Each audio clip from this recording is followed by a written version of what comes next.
Says I'm live, man. Says stuff to me about being live. Man, I do this every week like this. Exactly like this. Every week. Well, except this week it's a day late. Sorry. Things happen.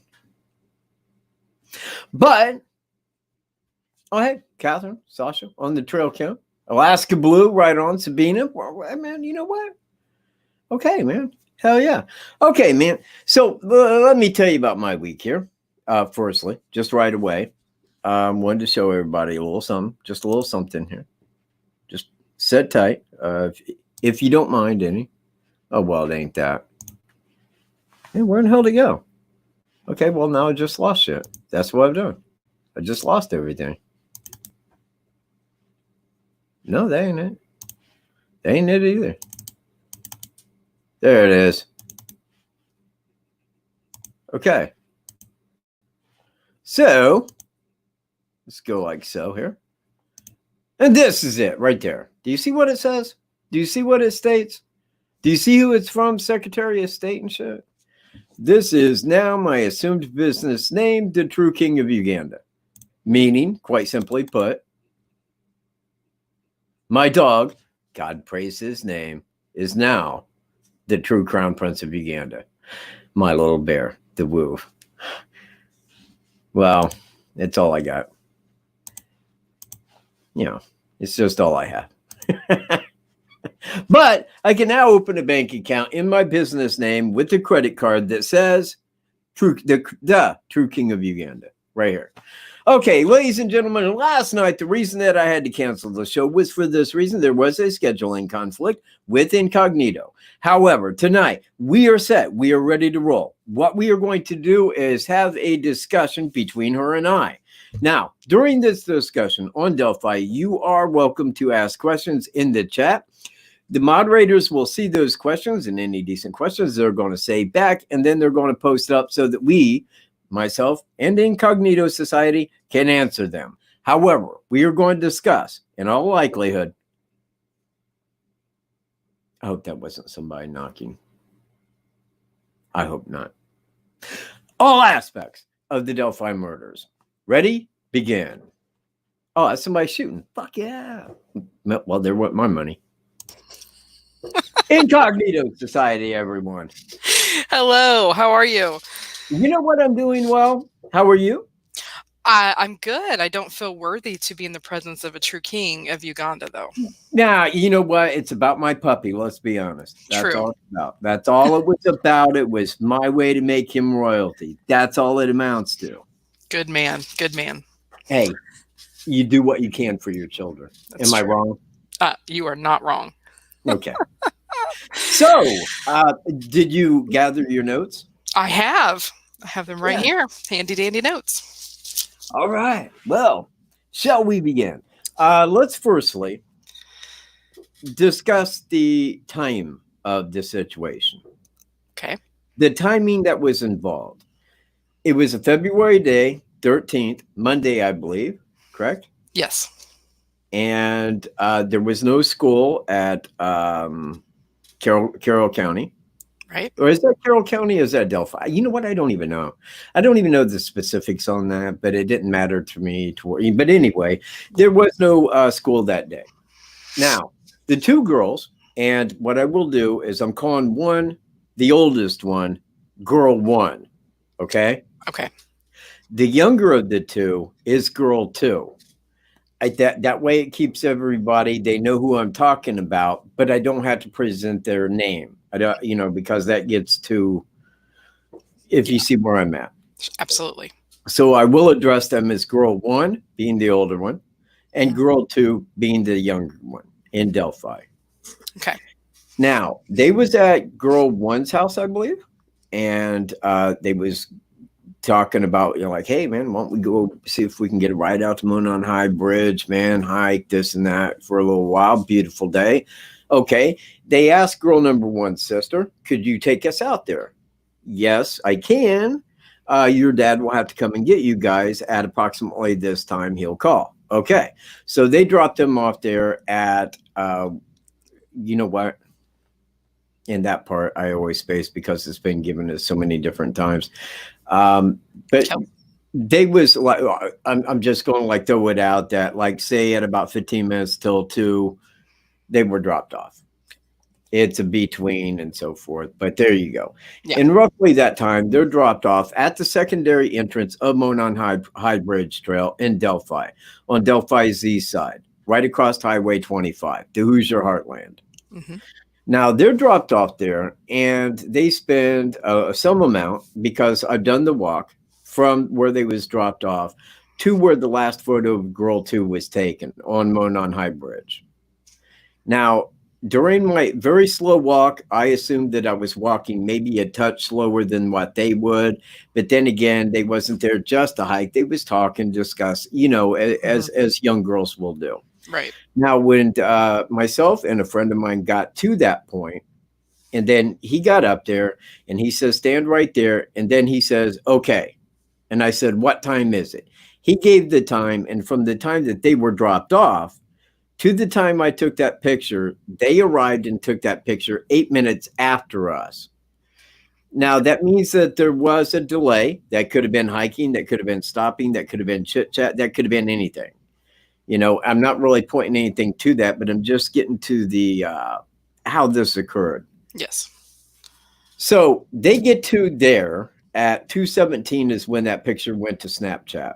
Now we checked that out, and if you put a picture onto Snapchat with the time, and it did have its original timestamp right there.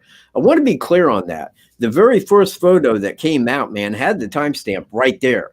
It was right there, and I had that going back. They erased that, man. You cannot find that online anymore. They grabbed all those they could, man, made sure that timestamp wasn't there. Yeah. So they do, however, get to the south side of Monon High Bridge Trail. Now, at a time that is not given, a man is coming from the north side of the bridge, and it is captured on video record that girl number 1 put her cell phone on to capture him and his voice. Okay? Mm-hmm. They were abducted. They were taken down that side right there on the east side of the south side of Monon Bridge, all the way down, past the private drive down another hill, down to a car path that headed eastward, and it winds down and then comes up to Deer Creek. And right on the other side of that trail on private property is where their bodies were found.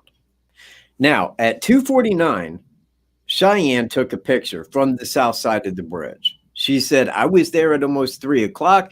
I didn't see or hear anything. So we know that that had already happened. Now, Flannel Shirt Guy arrived 10 minutes after her. And when the suspect was walking out or in the direction toward out of Monon High Bridge, they walked by each other. Now, at approximately 12:30, a lady walking her dogs that lived on the south side of the bridge came in contact with the guy and, hey, how you doing? Spoke to him for a minute or two, roughly. It wasn't a long conversation, probably wasn't much to say. Oh, beautiful day. Nah, I'm just out here seeing him, just hiking around. Oh, yeah, right. Yeah, beautiful day, man, for February. So the guy, the suspect, comes back up from the north side of the private property, walks back, I do believe, to the 501 trail and splits. Cheyenne did not see him, but Flannel Shirt Guy that arrived 10 minutes after her did cross paths. So we had that little 10-minute window. And that is pretty much the thing. It was in the middle of the day. It was pretty brazen, bold. Only 2 people, to my knowledge, that seen him. I think anybody that's to say, and like a couple on the bridge seen the guy walk out, and they got the details. And like, yeah, that makes me think quite a bit right there. I really got to put my mind to it a little bit. And because I really don't believe word one of it. So I think that really the main of it, of the first sketch, came from the lady walking her dogs. And that's me. Go ahead. Go on with it. I always assumed it was Flannel Shirt Guy. Well, you know what? The other day I went out there with a friend. And the dude called me, and phone rang, and I'm like, yeah. He's like, hey, dude, I did what you said. And I'm thinking like, Cunningham? You know, I'm thinking like, who in the hell is this? What do you mean? I went to the bridge, man. I went looking for a gravel road. I'm here, and I see a dog. I'm like, nah, man. I'm like, who is this? This is so-and-so. They got a hold of you. That I'm like, oh, duh, dude, I spaced. I'm like, okay, well, where are you, man? Did you go on County Road 1250? I went to one right there at the bridge. And I'm like, yeah, not at the bridge. Go past the bridge. So anyway, man, we get that all figured out. He shows up. We get out there. We walk, and I got some of this on video, of which I'm going to put in my final video on this. We walked to the bridge's south side, okay? He was very leery. I mean, I think he was 65. And and I told him, I said, you know what, first time over, you're going to be scared. But the thing is, this bridge is going to hold the train. You know, you ain't got to worry about that.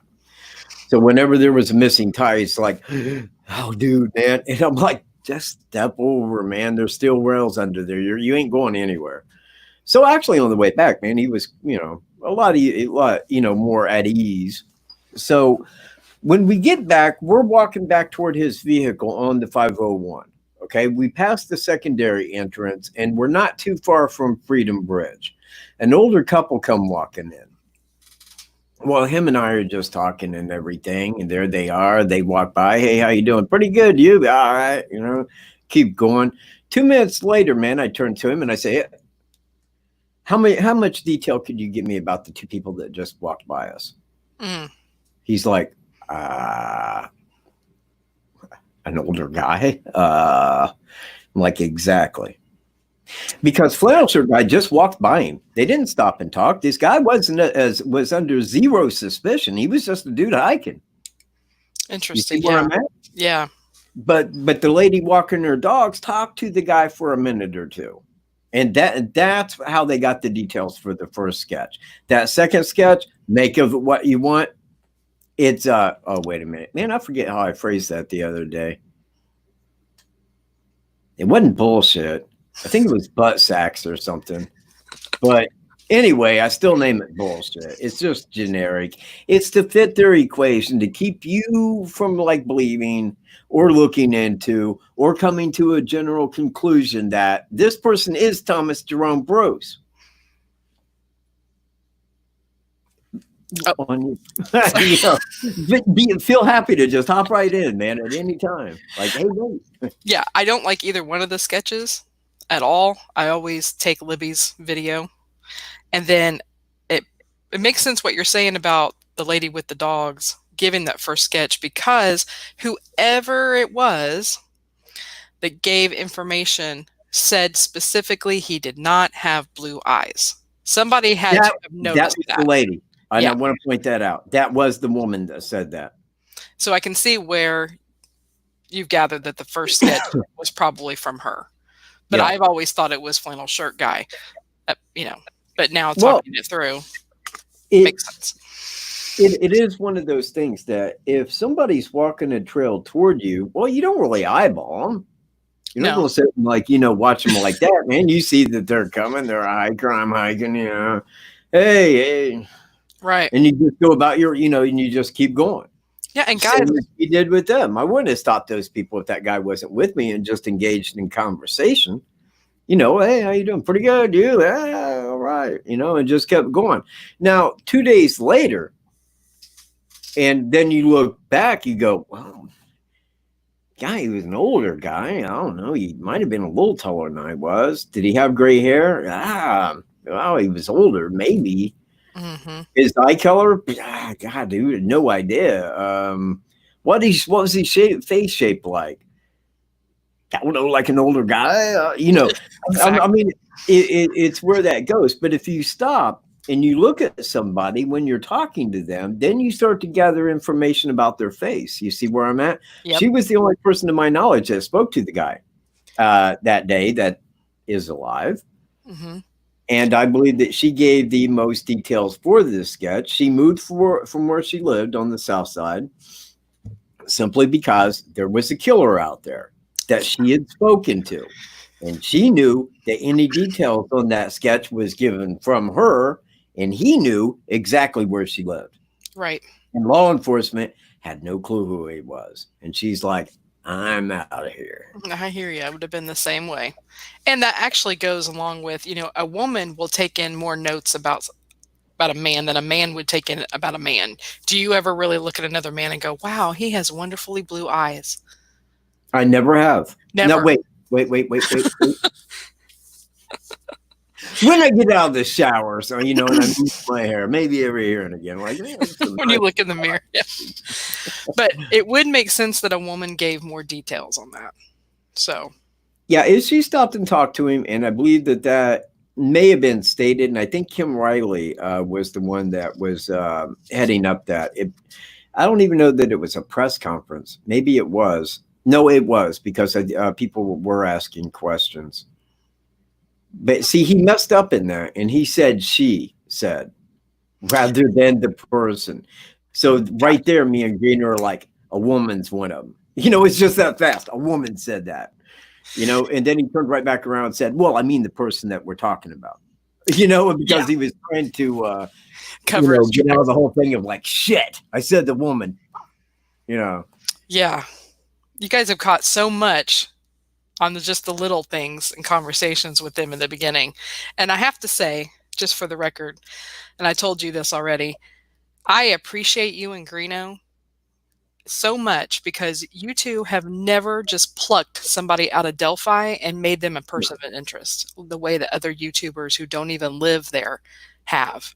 And you have never done that. You've only investigated people that have been put in the news.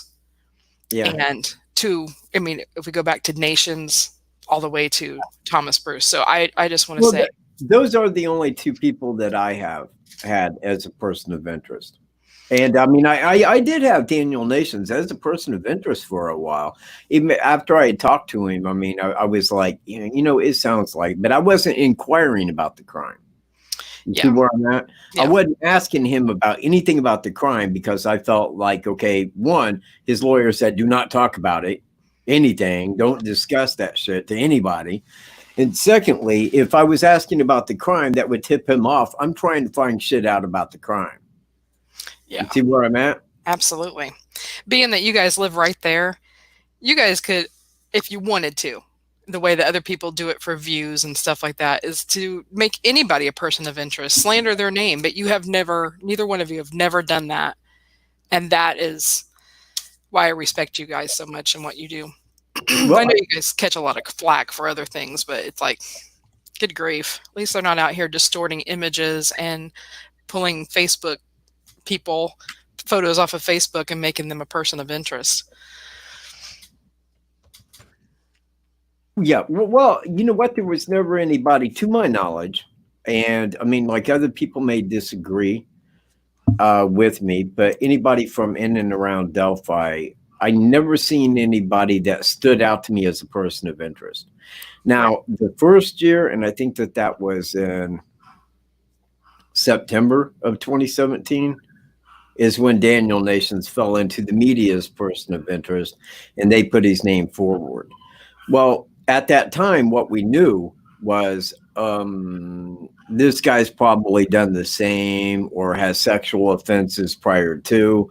Well, Daniel Nations was a sexual offender that was on the run from Indiana, that was at a small trail out in Colorado, and we're all like, okay. So then, then we start looking into his past, and we're going like, holy shit.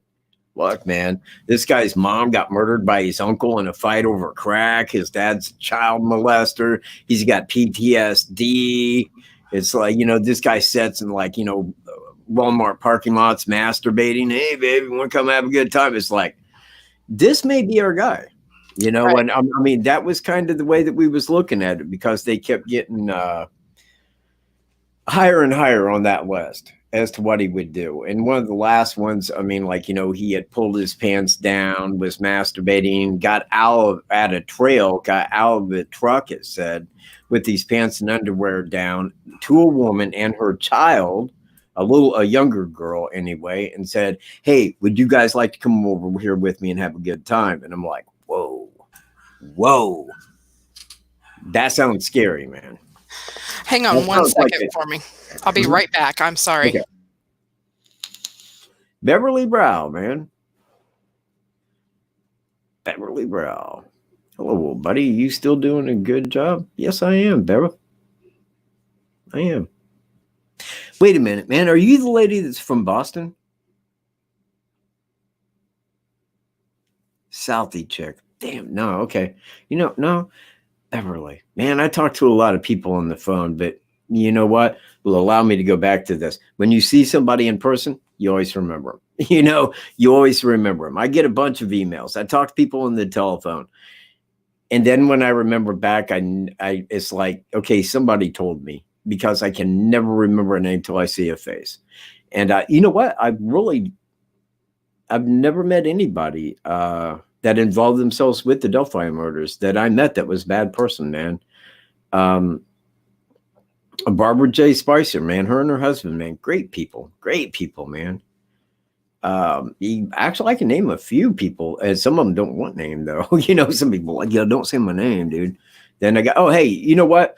Somebody, and they may be here now, to my knowledge. I told them what time I would be here, but their name of their channel on YouTube is Fabby Lash, spelled like such. Fabby Lash.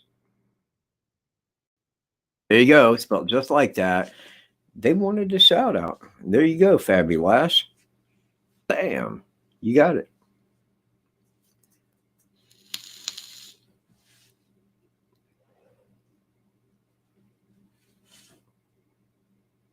Randy Gravitt, holy shit. Look.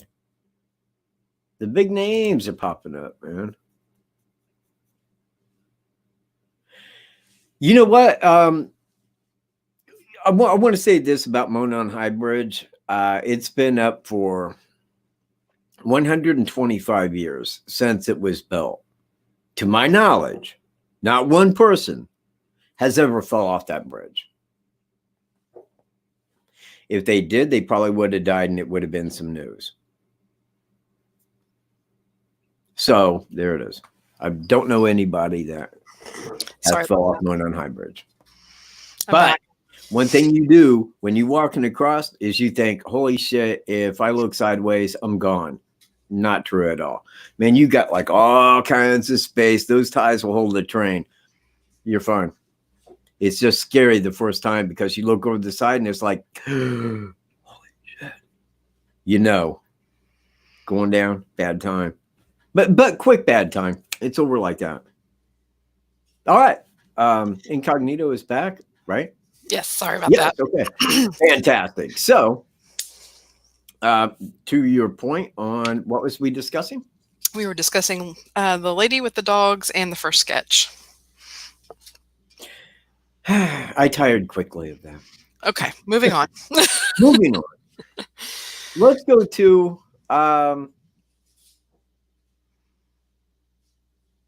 Whitey? Like Whitey? All right. Yeah, I like Bostonians, man. The Bostonian people, man, they got like such a cool accent, man. Sometimes I wish I was from Boston. Did you know that my adopted brother was from Boston? I did not. Yes, he was. He was a Boston Terrier, of course. His name was Peppy. And it was so funny because when somebody would knock at the door, he'd be there and he'd be like, "Bach, Bach, Bach, Bach." And it was hilarious to hear that. You are not right. I got dog humor. That's all a good day. one. That's good. Thank you all. You know what? Somewhere I got pictures of him. I'll bring them forward next show. All right, so let's get to signatures. Well, you know what? Let's don't take it to there yet. Just not yet. Oh my.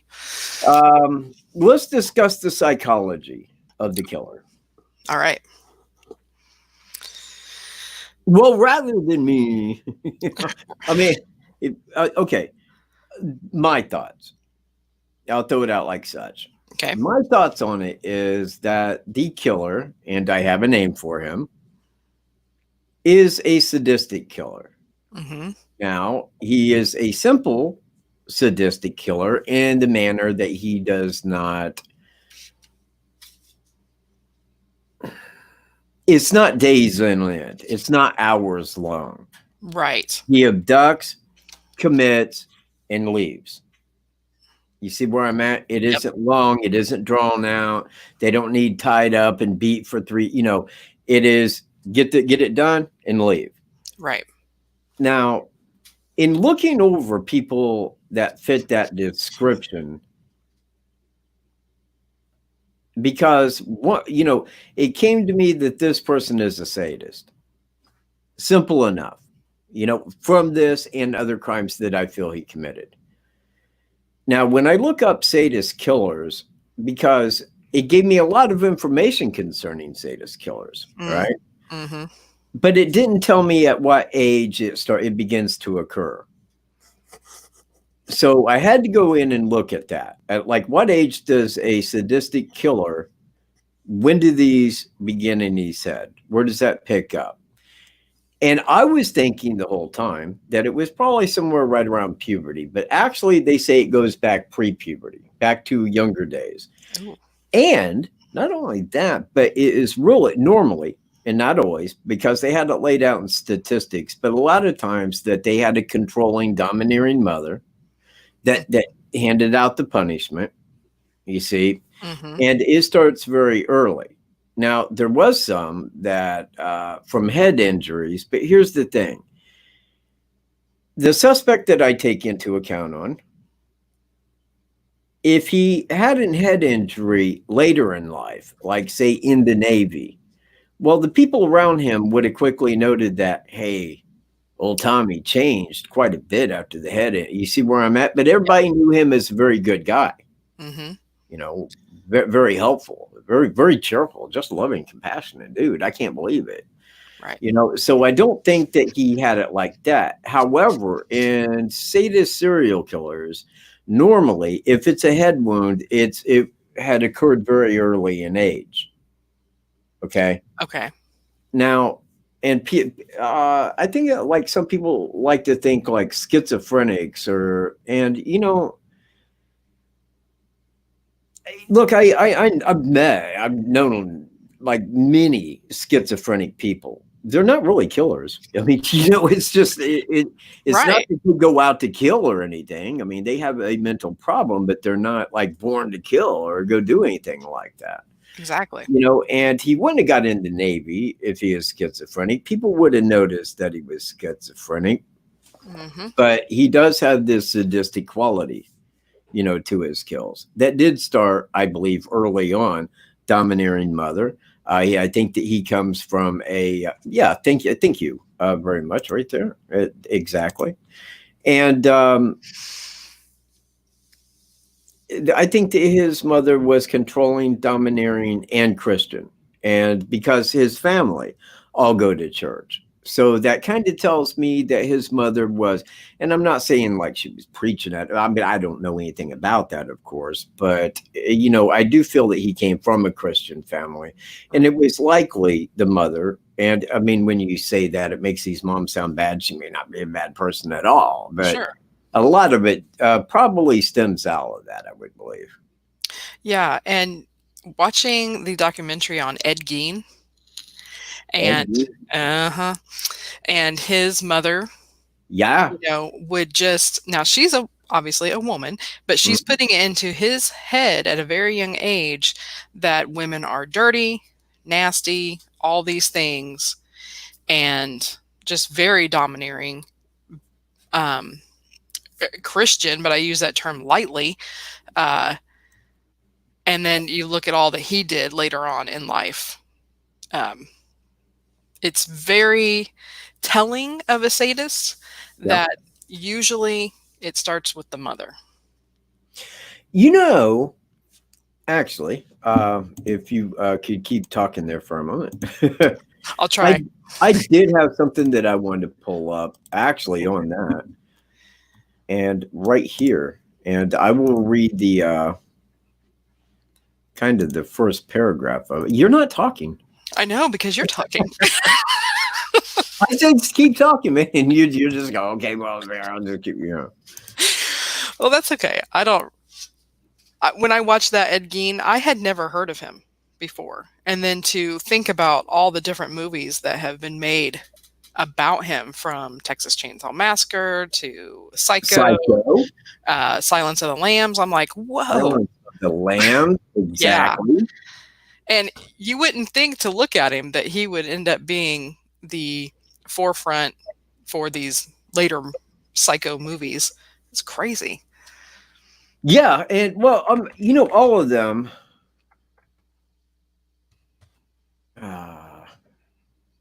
Right here. I mean, when you look at the 10 most hyena serial killers of all time, you got Jeffrey Dahmer, John Wayne Gacy, Ted Bundy, Ed Gein. And Ed Gein wasn't really so much he killed 2 women, but it was, which made it serial, but Eileen Wuornos, a woman on the top 10. Really? Yeah. When Ed Gein killed that bar. Do what? When Ed Gein killed was it the bartender or the bar owner? Yeah. She was kind of like one of those women that back then would have been just highly not respected because she cussed like a sailor. I think she was the epitome of everything his mother had taught him about women, and so he felt some sort of need to take her out. That's my opinion. That is nowhere in the documentary like that, but yeah, but I would have to wonder a little about, just a little about that, because if his mom was that against that, then why would he want parts of this girl's body and not somebody more befitting of the mother that he missed? Curiosity.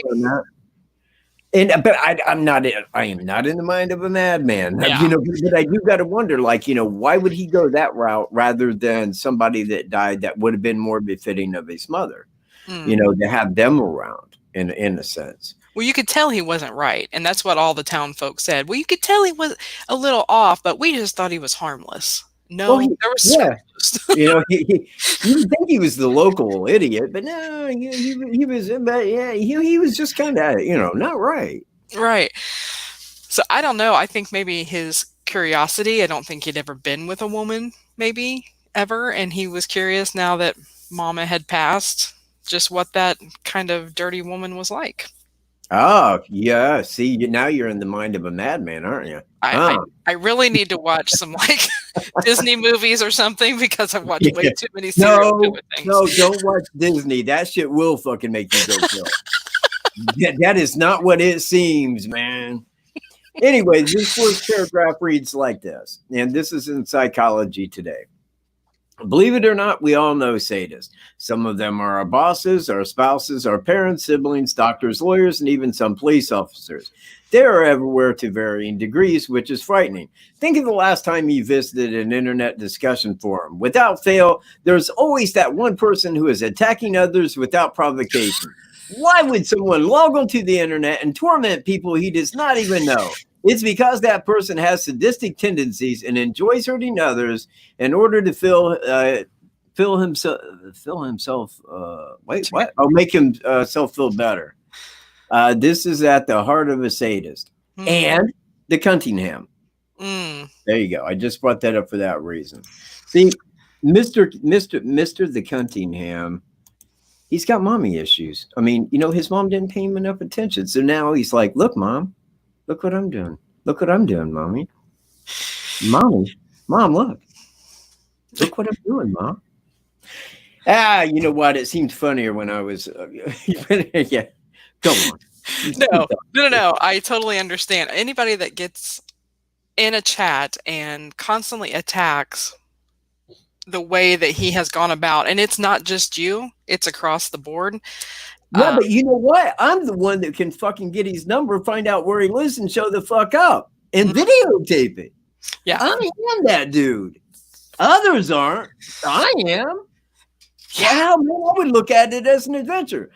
I'll be back in due time, Crown Prince. I have shit to go do, like slay a dragon. I'll be back with video, dude. When you read that article, I was like, oh my gosh. Yeah, so did I. I was like, oh shit, man, they're talking about the Cunningham. Wants attention any way he can get it, even if it's negative. Man, he had 500 accounts. Look, Mom. Look what I'm doing, mommy. Mommy, look. Look at what I'm doing with my 800th account. Look, watch. Yeah. And it would be different if we were talking about anything other than a crime of two little girls. Fine, you want to be a troll, but on something to make a mockery and a disgrace, I can't. I see it. I mean, yeah, with Cunningham, you're correct. But I mean, like literally, if you go to anything, and it's just like that says, without fail, you're going to see people just like him. People need the mom. People need mommy's attention. Somebody saying, look what I can do. Look, I can sit behind the keyboard and piss people off. Look at me. Look, I'm a fucking hacker. Look, that's all it amounts to. That it is. It is, man. And that's what I tell them. And then they get like, no, that's you, man. Yeah. Fuck you. I'm the fucking king. Eat a bag of dicks. Okay, and I do want to point out, like right now, for anybody that's viewing this, I do have it on YouTube that my videos are not made for children. And if you are under the age of 18, leave now because this is fixing to get graphic. Ready? Make it graphic. Go. All right. Where are we redirecting? Oh, I don't know. I was just hoping you would say something comedic. Don't leave me to be the comic relief here. Oh my gosh. Well, all right. We kind of covered the psychology, but I want go ahead and expound upon how you want, because this is two-way discussion, and we people may have questions here.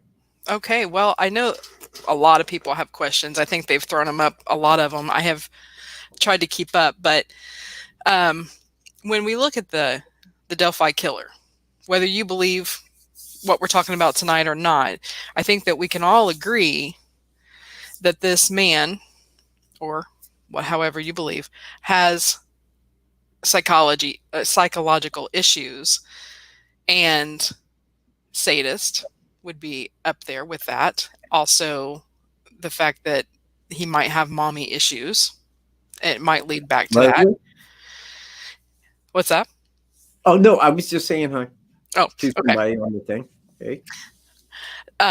This is not a crime that just was out just to kill. And we'll lead into that later on about when Ives brought up signatures, because there's no reason to bring up signatures if there's nothing to compare it to previous, or that he's going to do it again. Well, so I think I will ask this. If you was a prosecutor and you was looking at this crime, and now he didn't leave it exactly, but it was left. They had audio and video. Would that account to a signature? Because, I mean, how else could you phrase it? I mean, the video and audio of the, him coming up to the abduction, even the abduction, but we don't know what all is on that. You see right. where I'm at? But could that, insane, we have 2 to 3 signatures. One could be audio, one could be video, one could be something else. If there is a third, he said 2 or 3. Could they not have been talking about audio and video as signatures? I wouldn't have thought so until it was known that the cell phone was left there. I find that odd. Very odd. You see, I don't. So do you think it's a signature? Don't. Well, I don't know, but I have offered it up that it may be. You know what? I was working with my landlord earlier, and he says to me, because I asked him about the time, and he says, well, he goes, my phone's out there on the porch. He goes, just look at your phone. And I'm like, how long have you known me? Like, I've lived here for over 12 years. Have you ever seen me with a phone? One time? Once? Do you not know I understand what a cell phone is? Did you know that they got you under 24-hour surveillance of everything that you do, your GPS, where you go, your likes, your dislikes, what I'm like, I had already contemplated 84 before I read the book, dude. Like, I don't use a phone. How is it that you don't know that? I think this is where you and I are going to disagree, but it's not a big major issue. So don't anybody vet us against each other, because that's not the case. When, I've been looking up signatures and all that kind of stuff. You've pointed me in some directions to read a lot of information. The thing I found out about signatures this week is it's what doesn't have to be there for the crime to be committed. And that's the why. So I'm like expounding on that. So I'm trying to figure out the why if he left the phone, because like somebody said in the chat, really it's Libby's signature. He didn't know, because that's 60 feet away. Well, okay, and again, I mean, I do give that. I mean, I give that to you. Sure. That he didn't do that, and that wasn't like something outside of the commission of the crime that the suspect allowed. Mm-hmm. And I give that, and that I said that it could be maybe because after he said that, he said we felt that we would have the suspect within a couple days. Now that leads me to believe that it was the audio and the video that he's calling signatures, and I want to be clear that a prosecutor may very well know what a signature is, but he may have learned that like 50 years ago. And how many times in his life has Robert Ives had to look at a crime and go, this person left signatures? Do you see where I'm at? True, because he did say in Carroll County, yes, the main kind of crimes that anything committed like that would be murder would be a love triangle. And that's the biggest kind of murders that happened in small town USA, and what he has had to deal with and see. So he's never had to deal with something like this before. Of course, I've also learned that MO and signatures are completely different. Yes, but and again, in some of those, they can be MO, but they can as well be a signature. Mm-hmm. They can be. There are some things that befit both. If you have a serial killer that always slices like this direction across the neck from the rear, then they can say, well, this fits the MO of such, but it isn't really a signature unless it is that you are looking specifically for that wound because you have somebody out there that you don't know who it is that always does that. Then it at least connects to that person. But in being a signature, and again, man, I mean, like I draw up like the post-mortem, once the person's dead, if you do things to them, that is a signature. You see where I'm at? Yeah. In some cases, a person may zip tie, use handcuffs. They may, many different things that they could use that could be fit the MO, or depending, could be signature. Yeah, and every crime has an MO, but not all crimes have a signature. Yeah. So it's interesting when they're saying that this is a local person, and then they're talking about signatures, because you would assume, and roll with me here, right? Yeah. That if somebody local in Delphi has committed a crime before, but there has been no attacks or previous crimes at the High Bridge or in Delphi like this. And from my understanding, and we all would have known about it, nothing since that time either. So why are they keep focus on Delphi and then switch and say, well, they've got a couple of different signatures? Blows my mind. You know what? On that, I want to bring up something, and mind you, this is speculatory, but it befits the psychology of a sadist killer. Okay? Mm-hmm. A lot of people were saying girl number 2 was the chosen victim. Mm-hmm. But from what we are to understand, girl number 1 had the most severe injuries. Mm-hmm. Right? But the whole of a sadist is the reaction. Right. Okay? Mm-hmm. So girl number 2 could have been for the fact of, look what I will do, and then do that to her friend to see the reaction. Okay. Yep. You see where I'm at? Yep.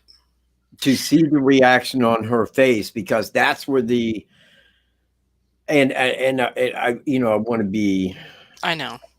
oh, you know, on my verbiage here, but that's the point that they want. That's their intended purpose. Right. They have it all planned out the way they want it to go.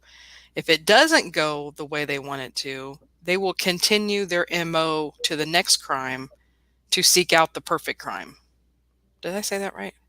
Like they're going to keep getting, if it doesn't go the way they want it to, they're going to They do change. it again so they get it right the next time. Right. So whatever they were seeking in that moment, they either accomplished or they didn't. I would think that they accomplished it. Now, with this, and you know what? I think I got that saved. Please talk. Okay. Keep talking. Keep going. So what else I learned about MO and signatures is, like if you were to compare two robberies, one might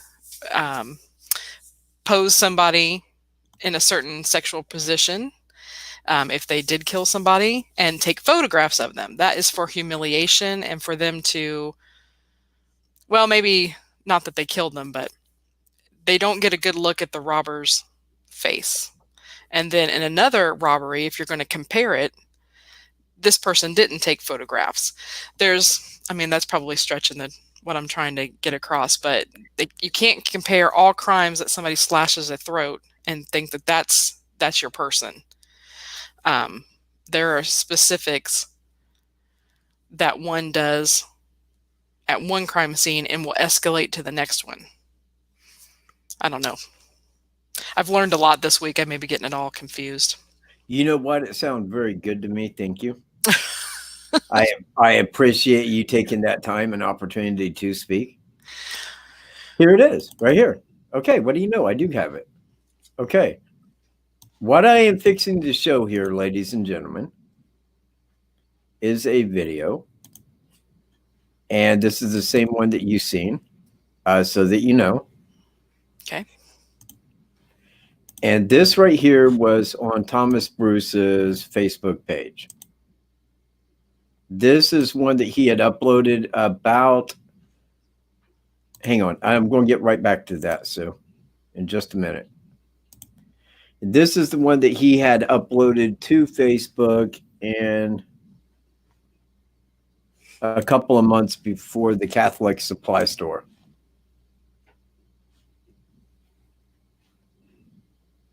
Hang on. Hold on. Give me a second. Why can I not do that?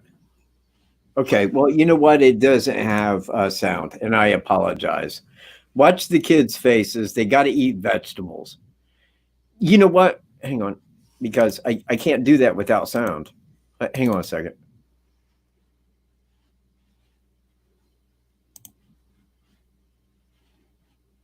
Maybe it didn't have sound when I recorded it. Oh, well. Look, watch the kids' faces here.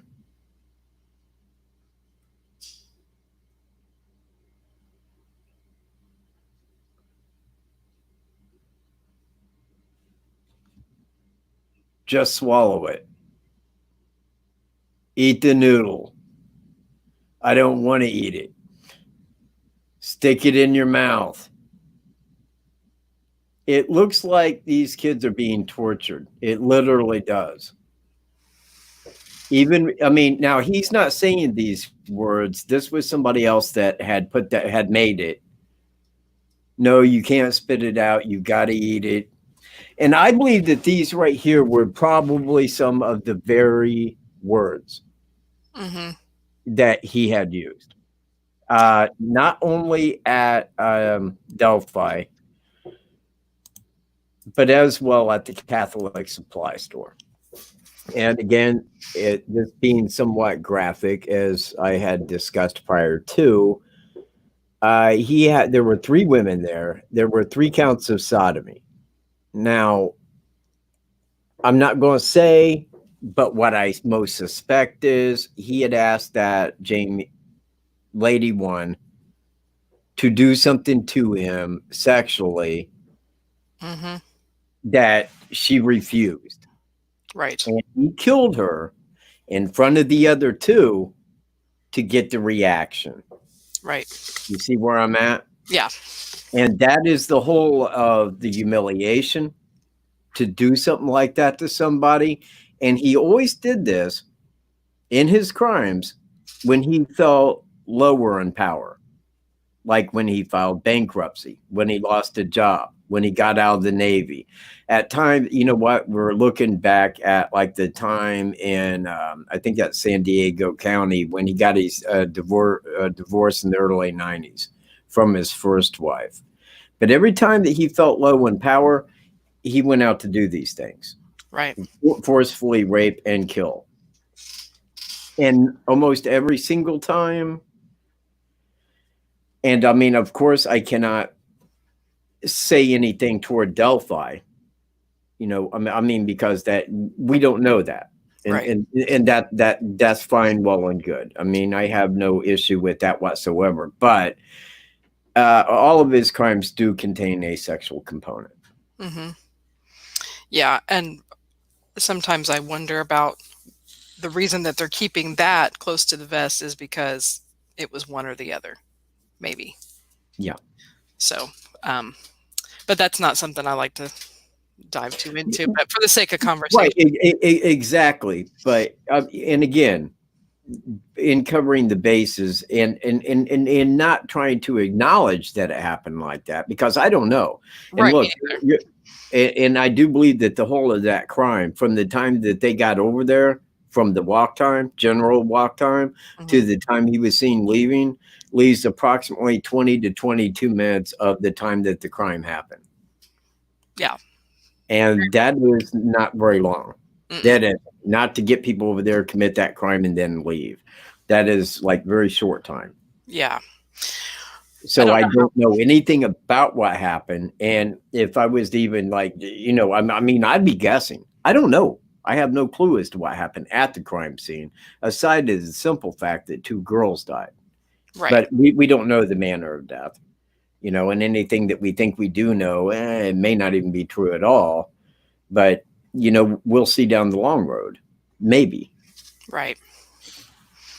Now, Sue had asked earlier about bedwetting and hurting animals when he was little. I mean, you know, in hurting animals, that would probably be something that he did privately.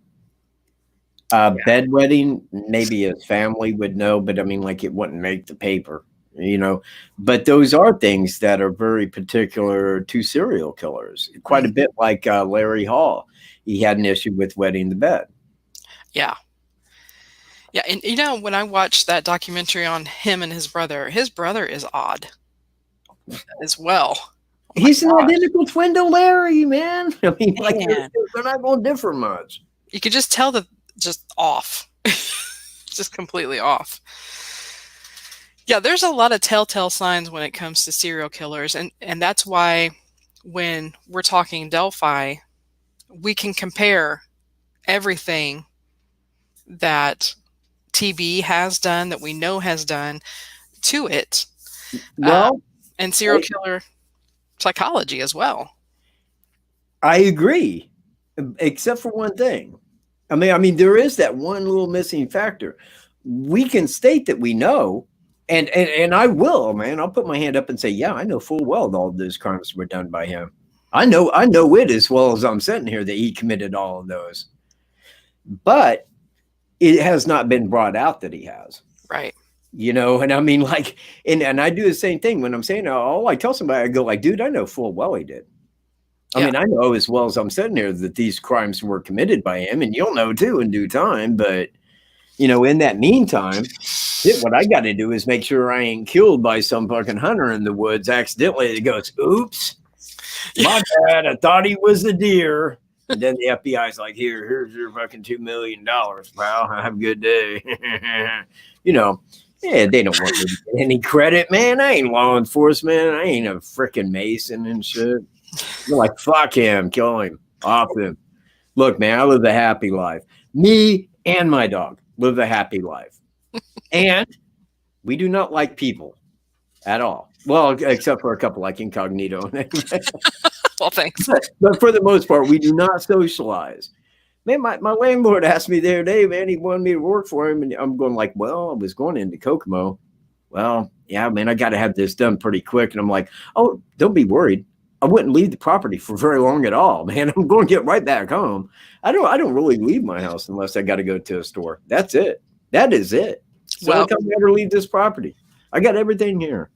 so quarantine didn't really change you much. Is that what you're trying to say? Quarantine. I didn't even know there was. I went to Kokomo yesterday and people were wearing a mask, and every single one of them, I'm like, you know, they're laughing at you, don't you? You know, this is like Sharia law for men and women. Dude, I don't know whether you're fucking happy or pissed. They don't give a fuck because they're laughing at you. They know it ain't shit, but they know you'll go along with the statutes and codes, won't you, little slave? Look, man, if everybody was out there dying from it, I'd be like, that's it. I'm Lysoling myself inside the house, man. Yeah, get the hell back, dude. You know, that's the quarantine I'd be under. Right now, I'd go into town and I'm like, well, our job says we have to. I'd be like, I'd say, and fuck you. I'm out of here. Bye. I ain't going to be a slave and I ain't wearing no fucking, I don't give a fuck. Fuck you. Because that's how I think about shit. And that's why I'm alone. It's a good thing my mom paid me attention. Hey, I'd be out killing like a motherfucker, man. I was gonna say, I'd Yorkshire be barring people like a bastard, man. Yorkshire tea has a good question. Oh, yes. And I like the Yorkshire tea. I wonder what on earth bedwetting has to do with being a killer. You know, I don't think that just because you bedwet, I just want to put that out there. Or if you wetted the bed as a kid, that you're going to grow up to be a killer. However, it does seem to be a telltale sign in serial killers, and I wonder if it has to do with their moms beating them for doing it. You know, I think that I do agree, because just like the sadist, it begins early in life with the parent. Normally, not always, but normally it's the most dominant parent. Right. Which in a lot of cases with sadists is the mother. Okay. Mhm. But people that wet the bed when they're young, okay, they get that punishment and they get that dealt out at a very young age. And depending upon the punishment that they may receive, because look, seriously, of everybody I know, I can't point to a single person and say, oh yeah, when that dude was little, he used to wet the bed. Nobody knows that shit. Yeah. You see where I'm at? I mean, hell, man, I may have a couple of best friends. I do have one that I know pissed the bed when he was an adult, but he had a drinking problem, if you know what I mean. Yeah, I mean, he also number two'd once or twice, if memory serves. I'm like, oh, dude, man, I think the boy just crabbed in his pants. Oh my God. Sasha, you know, speaking, I'm not making a light. That was really true, but I'm kind of deviating off of the subject matter here. I would think that would be probably because, I mean, like physiologically by genetics, if a person wets the bed, I don't know why that would pertain exactly that they would become a sadist unless it was dealt out by the punishment involved for them wetting the bed. A lot of people probably wet the bed at, to a later age than others, but they don't go on to be sadist killers either. Right. Now, Sasha said a lot of children have been sexually abused. And I thought of that too, is that so there's a lot of different aspects to bedwetting. I don't think just because someone has wet the bed is going to be a serial killer. It just seems to be in their past for those that are. So but the sexual abuse, I wonder about that. They had it wrote out in statistics on sadist serial killers. And they had bedwetting, animal abuse, domineering mother, head injuries, and they had it all laid out in like a ratio of percents and went from top to bottom. And I was looking at that. But the thing is, okay, if you look at some of the better pictures of Thomas Bruce and you look at him, he looks friendly. Mm-hmm. Okay. And that one where it's got the cardinals, he looks like a very friendly guy. But if you look at his eyes, it isn't anything creepy, but there's like this thing with these eyes where one's a little. Here, you know what? Let me pull the picture up, and maybe that will help me to perhaps explain. He was actually a very nice looking young guy when he was on graduation day, him and his buddy standing there. I was like, wow, he's actually a nice looking guy. What? Oh, yeah? Really? You know, he doesn't look off. What did you think of Ted Bundy? Huh? Yeah. Well, I found him very attractive while he was defending himself. I know. It's very sick. I found him to be very admirable. You know how you feel about Jodi Arias? That's I have a Ted Bundy file. It's like Scott Peterson. I'm like, you know what? I would not know Scott Peterson if I was taking the urination on him. I wouldn't know who he was. He's the one I have no idea. He killed his wife, his pregnant wife in California. I've heard the name. Do you know who Dean Cain is? As an actor. Okay, well, he played him in. Oh wait, Dean Cain. Yeah, the one that played Superman. Yes. He looks just like him. Looks just like Scott Peterson. Oh wow, okay. He actually played him. Yep. I'm with you. Yep. Hell, man, I'd do Dean Cain. Okay. Thanks for sharing. No, I would never do Dean Cain. Believe me, he wouldn't want it. Okay, this is the picture that I was talking about. Can you see that? Okay. Now look at his eyes. Now it isn't that he looks scary, but something's off with the eyes. Just, I mean, not in a creepy way, but from this eye to this eye, and I can't really explain what it is, but it's in a lot of his pictures like that. Let me pull up like this one here. Like he has a lazy lid rather than a lazy eye? Maybe, perhaps. And of course, here being a little bit older on the thing, you can definitely see the red in his mustache and beard hair. And that wasn't all that long before. I doubt that right there was even back to the date of Delphi. That was probably more current than what it was. Or shortly after. Do you think his eye itself is like offset a little bit? Just a little to the left? Yes, I will ask you. And please remind me of that in a minute, okay? And you know what? The next time through, I'm going to go to Facebook. That way you can hear what's said in the video. Okay? Remind me to play the video before we wrap up. Of the kids eating vegetables. Oh, okay. So you think his... Oh, I'm hearing myself through the computer. Should I go out and come back in? On you. Hello. If it helps, go ahead. And I'll go ahead and pull up the video.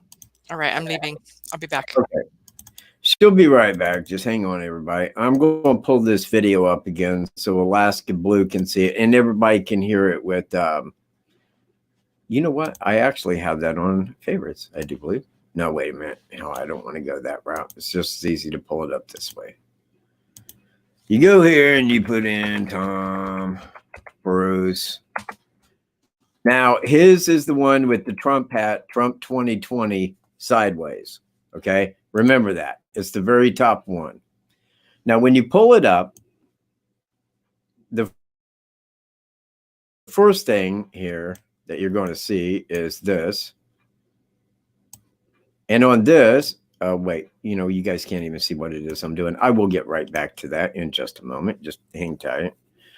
But I want to get down to the kids eating vegetables.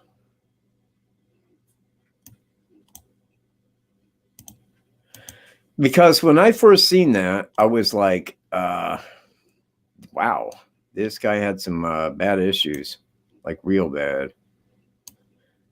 And that was what stuck out to me. And let me tell you, man, I really have tried anyway not to leave too much uncovered. I had checked out to the nth degree most things concerning this man.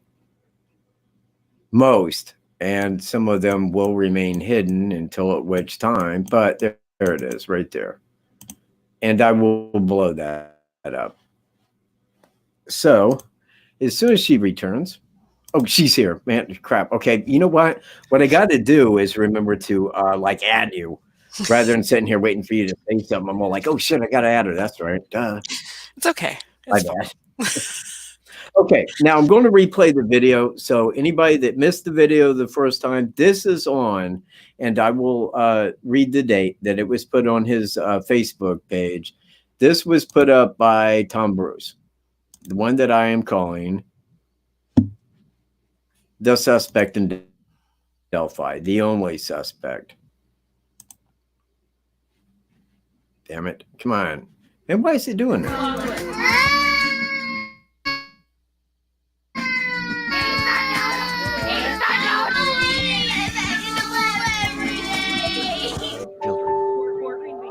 Forced to eat vegetables.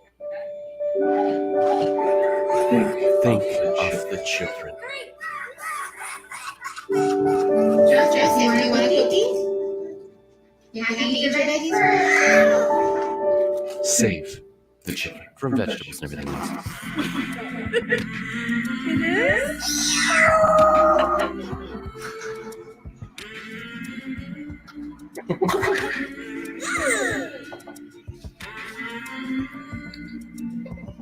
All you do is eat your noodles and your mac and cheese. Swallow it. It's in your mouth. Just swallow it. Eat the noodles! What? I want to eat a noodle every day. 1, 2, 3.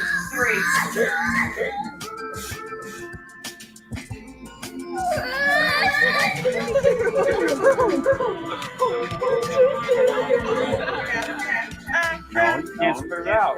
I need it.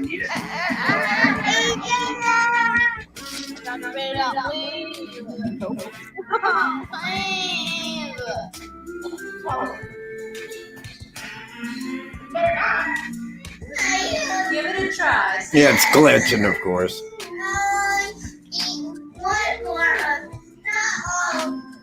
All right, show me how much you can eat. Chew it, buddy. It's good. You did it last time. Oh. Here.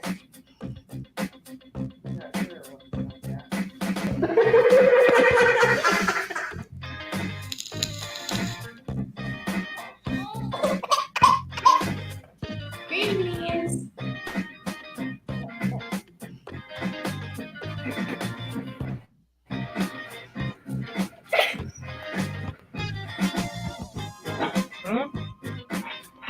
Come here.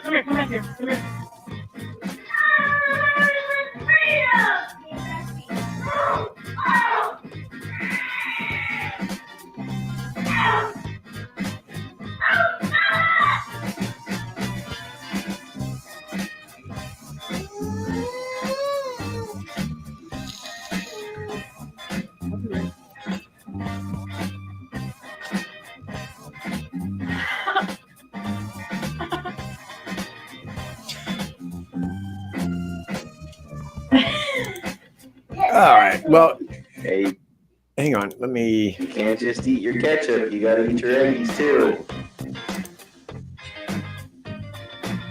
No, I don't want full screen. Come on, man.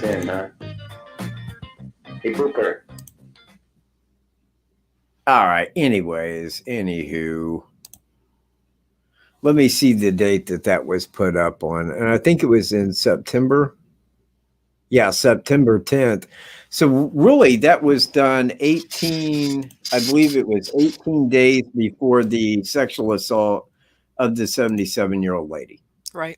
Yep. And I think really, because when I showed that to Miss Cav, I sent that and she watched it and she said, yeah, it does.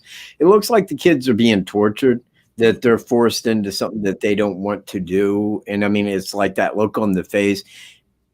And when you look at it through the eyes of a sadist, it makes sense. Mm-hmm.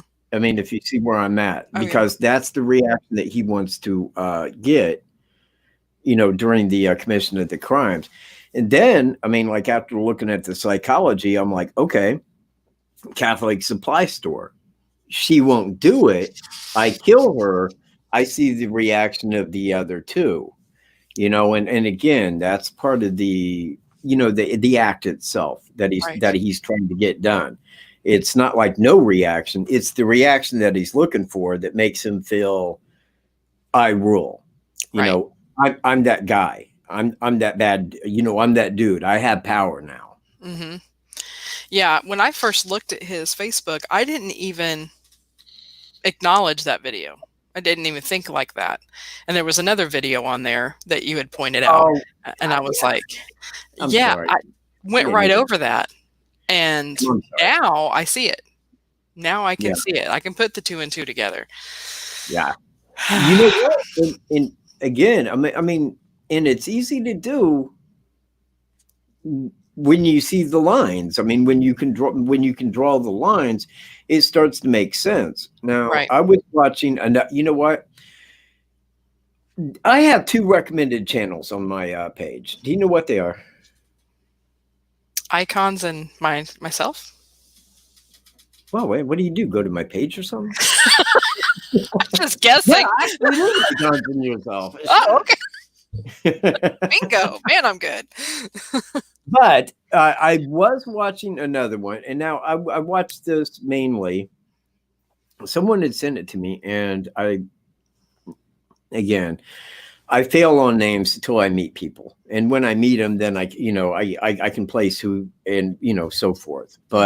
And I forget who sent it to me, but it was a guy on Facebook.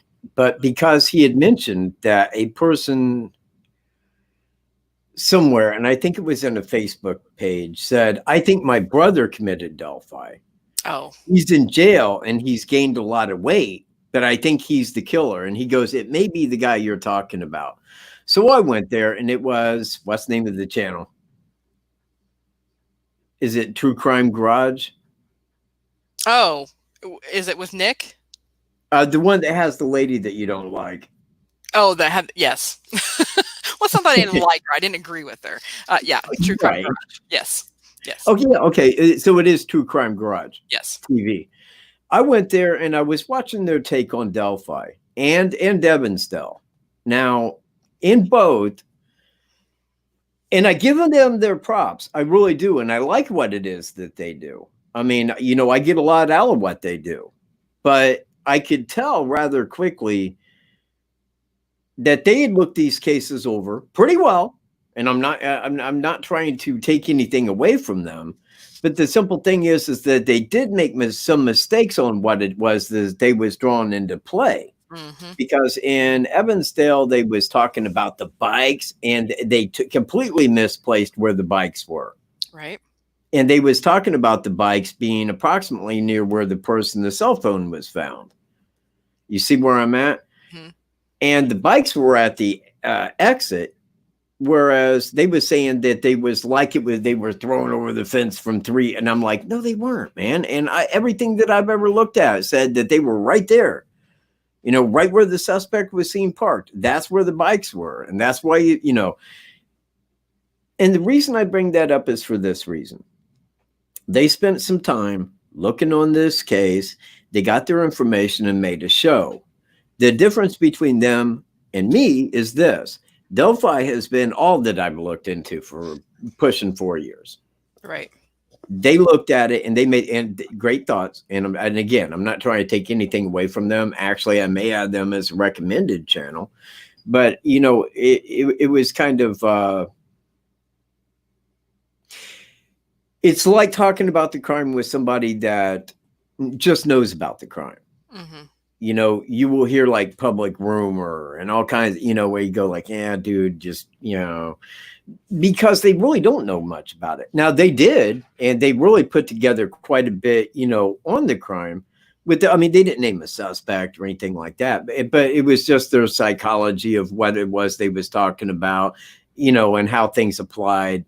It made a lot of good sense. And I really did like that channel. In fact, I watched the one on Evansdale and another one, and Missy Beavers, if you know who she is. Yes. Yes. You do? Oh, yeah. Cool. Okay. I looked into that and I'm all like, a policeman? I'm like, a policeman did this? Wait a minute. Hang on, man. I got to look into this because this looks like a cop looking around the church. No, man. The suspect had like the police gear on and all this shit. I'm like, oh, that's very weird, man. That's something I can sink my teeth into right there.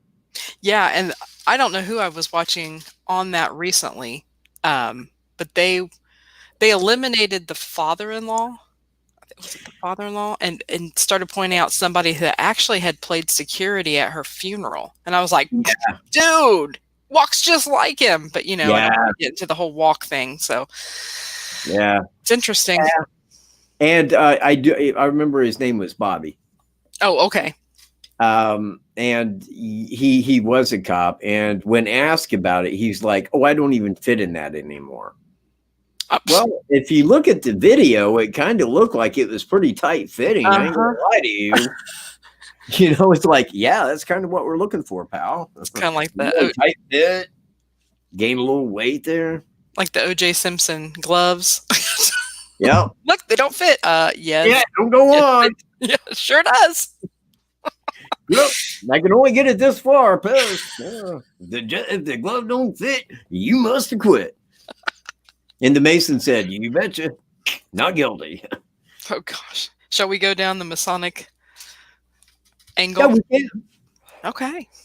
The traffic pullover. Hopefully everybody's seen that in their past. Of Thomas Bruce in St. Louis, and that was in October of 2018. Law enforcement was called because a man was acting insane and driving erratically on the highway. He was in front of another guy, Thomas Bruce, drunk, pretty intoxicated, slams his brakes on to get this guy to hit him in the rear, making it the other guy's fault. Cop shows up, is talking to Thomas Bruce. Thomas Bruce is clearly intoxicated. He had been consuming some alcohol. He said at the VFW, I only had a beer. Bullshit. Butt sacks. However you want to say it. The guy was very intoxicated. He's like, well, why are you going to get me a breathalyzer? He hit me in the rear. He's sitting there cussing, damn, and going on with this cop, and cop lets him go. No charges, no DUI. No, you called me an MF, dude, people go to prison for that. Let him go home. Now, that right there was my first thought. This guy's a Mason. Mm-hmm. All cops, if you're a cop and you want to go up and get promoted, be a Mason. You don't go anywhere without being a Mason. Let me just tell you that. So I felt that he was a high-ranking Mason. Now, when I look back at his personal emails, I'll begin with Scotsman. That made me think, firstly, he's Scottish, man. His family probably goes back to Robert the Bruce, former king of Scotland, right? Right. Last name Bruce. Check my bed. So then I was thinking, well, what about the Scottish Rite, man? I mean, to be in the Scottish Rite, I think you got to be a 32nd or 33rd degree Mason, the highest ranking, to be in the Scottish Rite. And then I got thinking, well, man, maybe he's a high degree Mason. And, and that would be one reason why he didn't have any crimes in his past, because they're not going to find you guilty. Right. They're not going to point at you and go, yeah, you did it. It's more like, yeah, he's a Mason. Go home, dude. It more works down those lines. Yeah. With the Masonic angle, could he have been wearing a ring that would have tipped off the cop that he was a Mason? Could his license plate have had the Mason symbol on it? Man, that's good. That's good. That is good. See, it's not very becoming of a pastor to be sitting there calling a cop a MFer and all these things. Right. So his deviant mind was coming out at that moment. He had some alcohol in him. Apparently not enough to take him away because he was driving and all that stuff. But there had to be something that tipped off that cop that he was a Mason. Yeah, see right there. To join York Rite, Scottish Rite, the 3rd degree, just a Master Mason? I thought you had to be a 32nd or 33rd to be in that. I mean, my dad, well, A dude I know is a Mason, and he's a high ranking, but he's not in the right, but supports the right.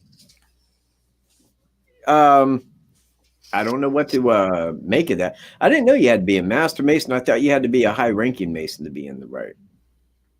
It's just me, but hey, he's a Freemason. He would likely know if, you know, I don't think Bantry would lie. Or maybe maybe he isn't who we think. Maybe it's like a 301 account. Could be.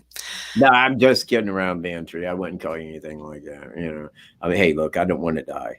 You know, I don't want to be taken as a deer in the woods. All right. The middle of summer, I thought he was a deer, man, and I feared for my life, officer. He was carrying a K-bar. Make of it what you will. He was up there with a coonhead, acting insane, driving erratically. So pretty much all Masons have some sort of identifier. Well, yeah. Now I do know that they have the jesters. Excuse me, that is like to gesticulate, not like, you know, somebody that hangs around the king and tells jokes. You know, I'm not saying a gestor, but they do. And when I go back to that, and I don't know what to make of it, I am not a Freemason. But when he told the officer, I see you're a trooper, I also see you're a young state trooper.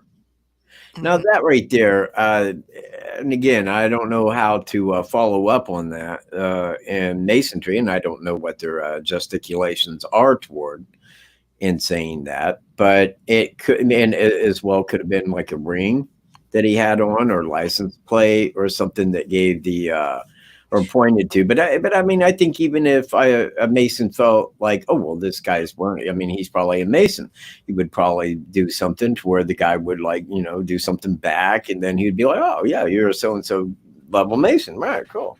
How are you, brother? Let's go hang out. Let's go commit a crime.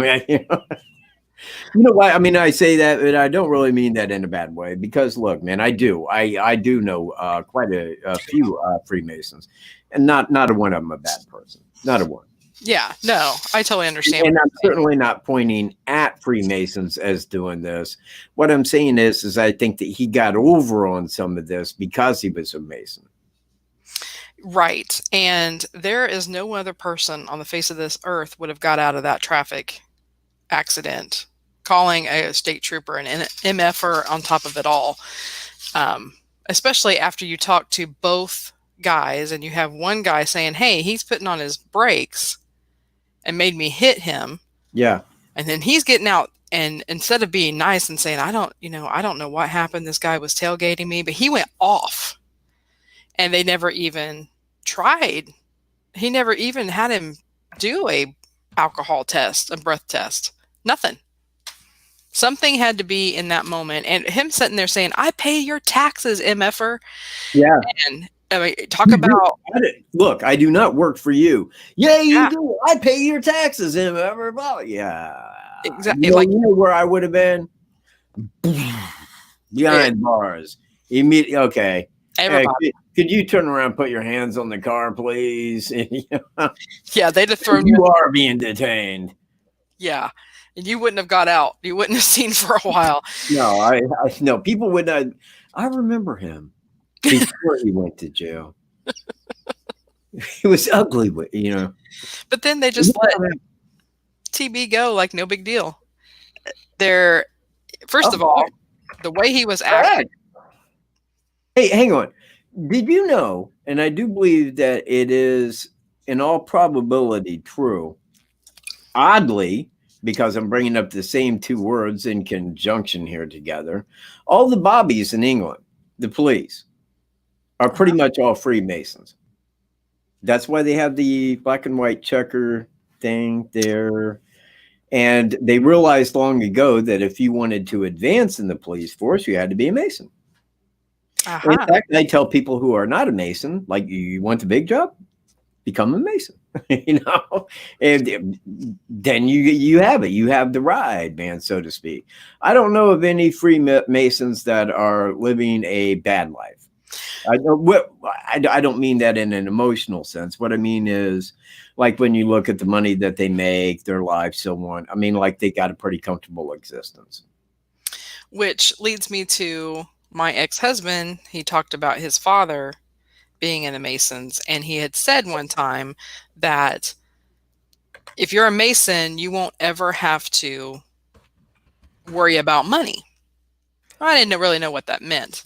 And then when I start looking back on this case and looking back on TB in his past, he had his ups and downs with finances. So it's almost like when he was good with finances, then you got to see the pastor and the good side of him. But when he was in the slumps, and having to file bankruptcy, losing his job, whatever, then all of a sudden he's the bad guy. Back on, he's drinking, he's showing his cussing side. So it's like, where were the Masons to help him financially, or did he get kicked out? Now, again, speaking from a non-Mason perspective, I mean, I do know that it is like that because my dad had told me one time when I was talking about, I forget what it was. This is going back probably over 20 years ago. I had said something to the effect of, if something broke down, he goes, well, we could hitch a ride. And I'm like, yeah, it ain't as easy as you think sometimes. He goes, well, it's on how you do it. Now, I didn't think much of that until later. And then I'm like, he was probably, I mean, not telling me exactly, but what he was probably saying without saying was, it depends on how you hitchhike. You see where I'm at? I think so. Yeah. If you are down and out on money, and I don't know that it is, in what respect that works, but I do know that if a Mason was down and out and had to get from here to California or whatever, that the Masons would probably fund the bill, or in route, another Mason would pick him up. Here, you can stay at my house, eat, get what, and I can get you transportation to there. Gotcha. Because they do that for each other. You see what I mean? It's a big club, and I'm not in it yet. I'm not in there yet. I'm the king, yeah, but I'm no Mason yet. Dude, see, and then I'll learn. It's like, you want to be the king, dude? Why didn't you just become a Mason when you was 18? Shit, you'd be emperor by now. You own the world, pal. Yeah, Masons do have their own Bible, Alaska. Yep. Now, see, I don't know what that is, and if they do, I don't know why that would be public. I mean, if they have their own Bible, is it Christian? I mean, or is it a Bible of how to be? Because I've read many writings from people that were like high-ranking Masons. I'm trying to come up with their names off the top of my head, and I've read like 4 books.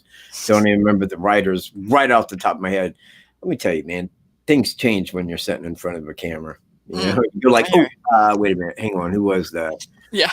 But anyway, I mean, like, I've read through them where they pretty deeply discuss this, and I mean, I've never read this, and I'll go look it up. I will tonight and find out exactly what the Mason Bible is. I mean, is it, because to my knowledge, they have like 3 or 4 different books that you got to pick from, like religious wise, or something to that effect, was something that I had read. And, I don't know what their Bible would be. You see where I'm at? Because if it differs from anything that was Christian Bible or this Bible or that Bible, then people would point to the Masonic Bible as, well, they believe this, or they believe that, or, well, have you ever read the Mason Bible? It seems they know what's going on, but nobody's ever said that to me. Well, there's the Catholic Bible. And then there's the Catholic Bible. Yeah. Well, so I don't know. I think Masons allow any and all religions in. So there has to be some sort of consistency somewhere, or do they have 4 different Bibles based on what you believe? Because years ago, I was at a Bible study, and I didn't know anything about this stuff, but I did see a guy bring in a Mason Bible, and the only difference between the look of it, I don't know what was in it, was just they had the Masonic symbol on the front. Now, my pastor at the time was, I was told him not to bring that back to that Bible study again. Oh, really? Now, I don't know any reason why, because I was very young at the time, but it was like, yeah, don't bring that here again. Now, he could have just been being, his prick self, or he could have just, there could have been something demonic in it for all I know. I have no idea, but Well, let me scroll up here real quick, because a person had asked a question, right there, Leslie. Sorry for actually this shout out there, but she said, do they believe in a God? That is first. I mean, that is one of the things that you've got to believe in, regardless, I believe, of what God, but you must believe in a G grand creator to become a Mason. That's why the G is in the symbol. Yes, that is the grand architect, that right. the designer of all. And that right there, in my fundamental soul, that I believe, because I cannot look at things through a scientific eye and say, oh, accident. I mean, I can't say like chemistry, gravity, nuclear furnaces that create like, atoms larger than helium that create, the entire planet we set on is stardust from supernovas. I mean, everything was put into such a way that life could create. And, it's like endless throughout an almost endless universe, that wherever you go, there's the creation. Gotcha. Should we go down the rabbit hole of yes, when he goes to trial at the Catholic supply store on October 13th, which we found out is a very demonic day, happens to be my birthday. Wait, no, we did not. We did not. Wait, hold it. No, we did not find that out. In fact, will allow me to clarify real quick on what did we find out? Well, okay. Friday the 13th was the day of the Evansdale murders. Now, Friday the 13th, superstition-wise, is known as the day of bad luck, right? Right. Okay. Well, why is it known as the day of bad luck? It was because Philip IX, and correct me where I'm wrong. Philip IX, who was king at the time, had arrested and I think it was the Knights Templar, which at that time was pretty much the Masons, or what then became the Masons, and took away what they had and so on and so forth, arrest them, killed some, or made them like spit on the cross or denounce Christ, all kinds of stuff like this. Yeah. And that is why it was considered a day of bad luck. Now, he went out on Friday the 13th to go do these things that day. Now, that the date that Philip IX had did that was on Friday the 13th. Okay. You see where I'm at? Okay. So that's why, but that does not make it a demonic day. It just means there could be more than meets the eye, and it could mean that he is a Mason as well. Which is interesting. But again, I ain't saying that because the date that they set the jury trial on, right. But maybe as well, because I don't know how they do that. I mean, like, what would you do if a high-ranking Mason went and committed an act like the ones that he committed? Would they just turn a blind eye to it? It seems like they wouldn't, that they would be like, dear God, man, okay, dude, you crossed the line here. Yeah. And it seems like that they would probably boot him from being a Mason, one, so that as being a Mason, two, a person that was a Mason, three, on his jury would not find him not guilty. Yeah, so that's what and by using the day of, the day that they was arrested and things were taken from him. I'm speaking from an outside, so I don't know these, but it could be. It is relative that they could have gave him the boot. I don't know. I really don't. Well, don't you find it odd that it's almost going to be 2 years before he goes to trial to the date of the Catholic supply? I mean, missing it by 1 month and like 5 days or something. That's a long time to wait for a trial. Yeah. I wonder if he suggested that date. Or if they booted him, maybe they hand selected that date. Aha. Okay, I see You where see you're saying. where I'm at? Yeah. Because I don't think that but again, I mean, like if you look at Friday the 13th as, and that would be the third crime that I can point to that I know he did. Okay. Given the 2 in Michigan and then third being Evansdale, that was done on Friday the 13th, with the reverse of that on 2/13/17 being Delphi. What the hell are you doing, bro?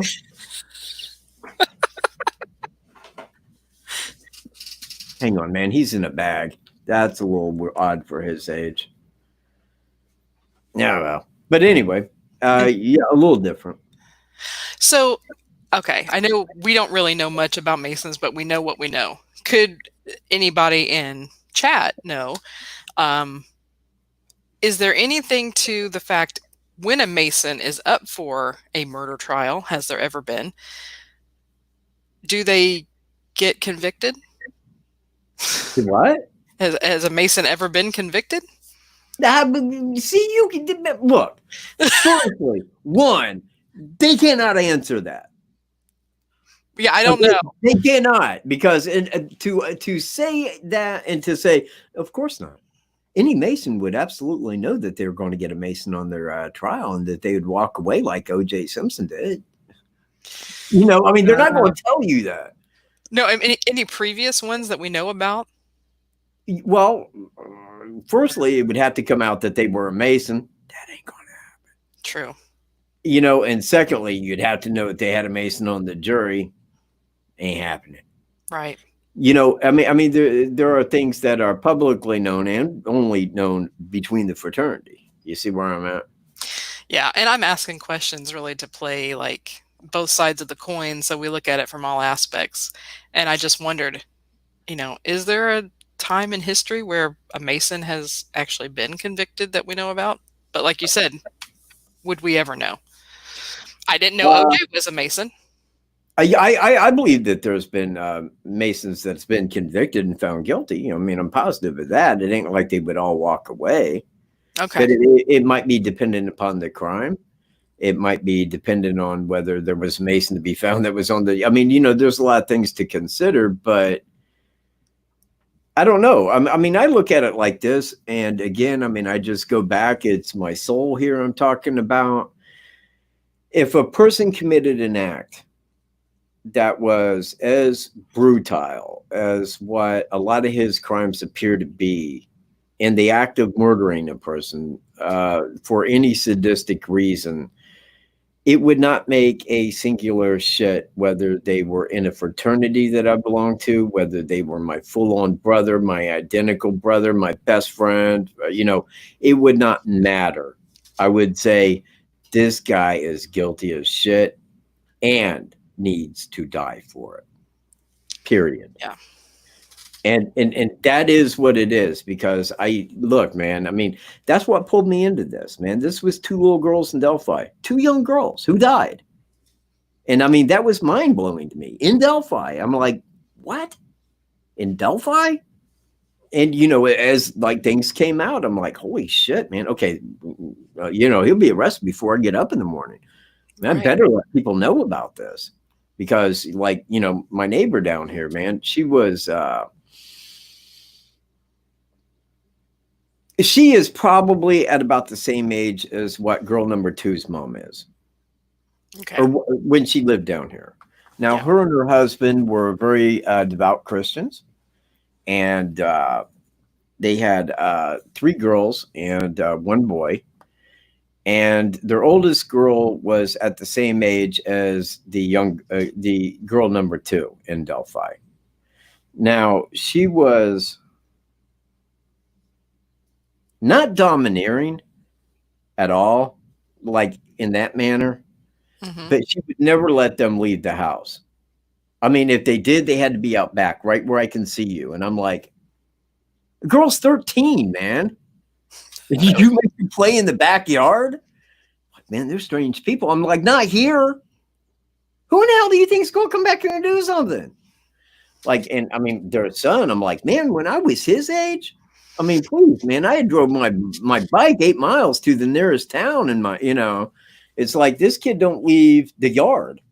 He don't leave the yard, their yard, their yard, and he's got like all this wood, it's like, holy shit. I mean, they was just very worried about other people.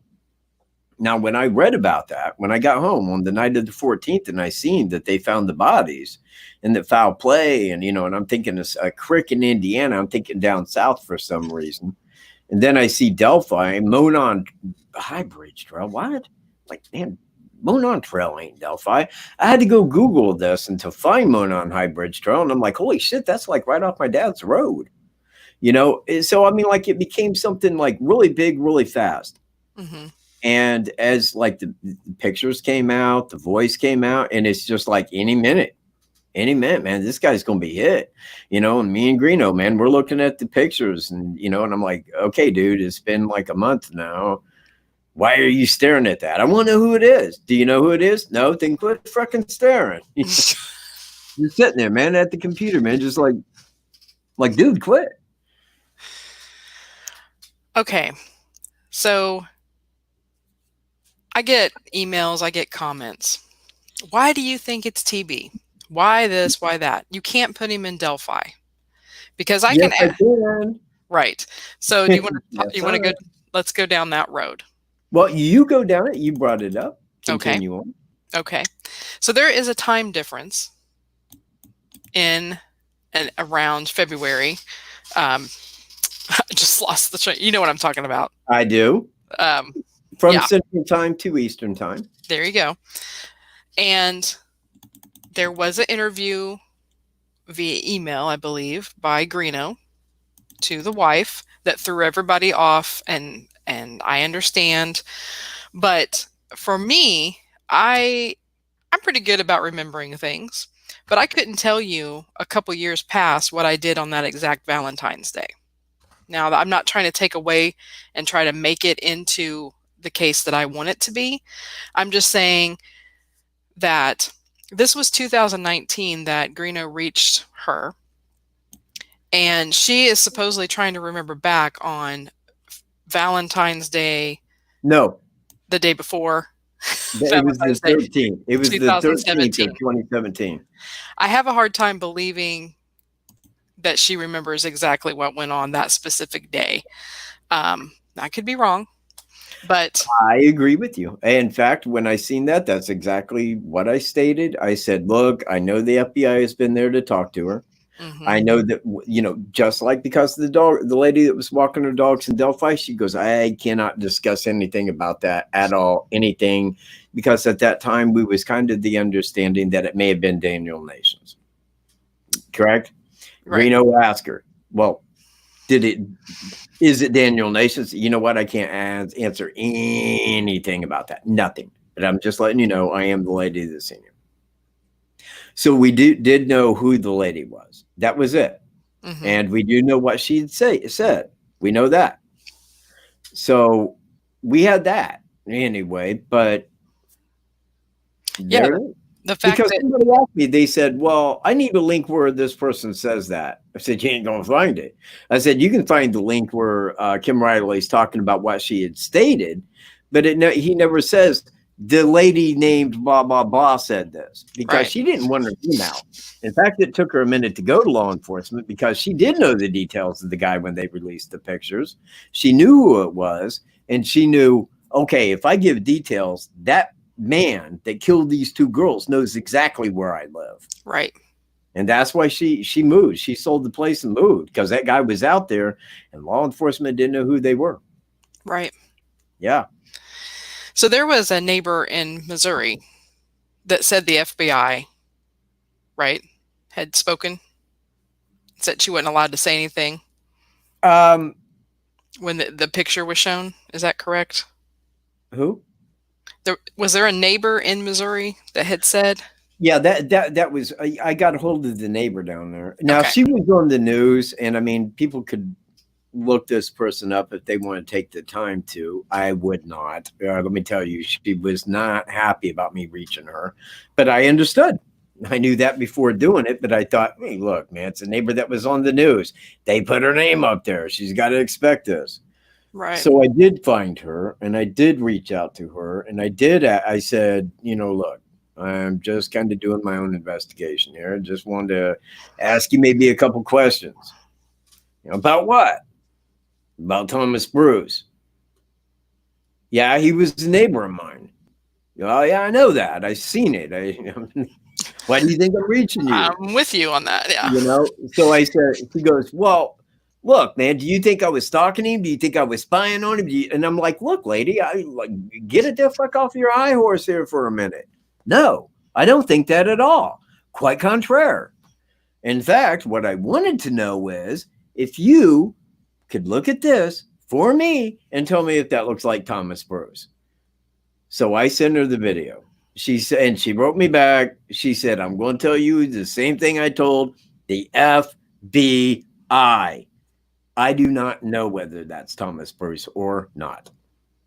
So I know that the FBI had talked to his neighbors, his friends and family about Delphi. Right. And let me tell you something. The Federal Bureau of Investigations would not go that deep into it unless they felt, because they was there the moments after he got arrested to get his DNA, to compare it back. They knew full on that he was. And that's because of the fingerprint. In Delphi. And in Michigan.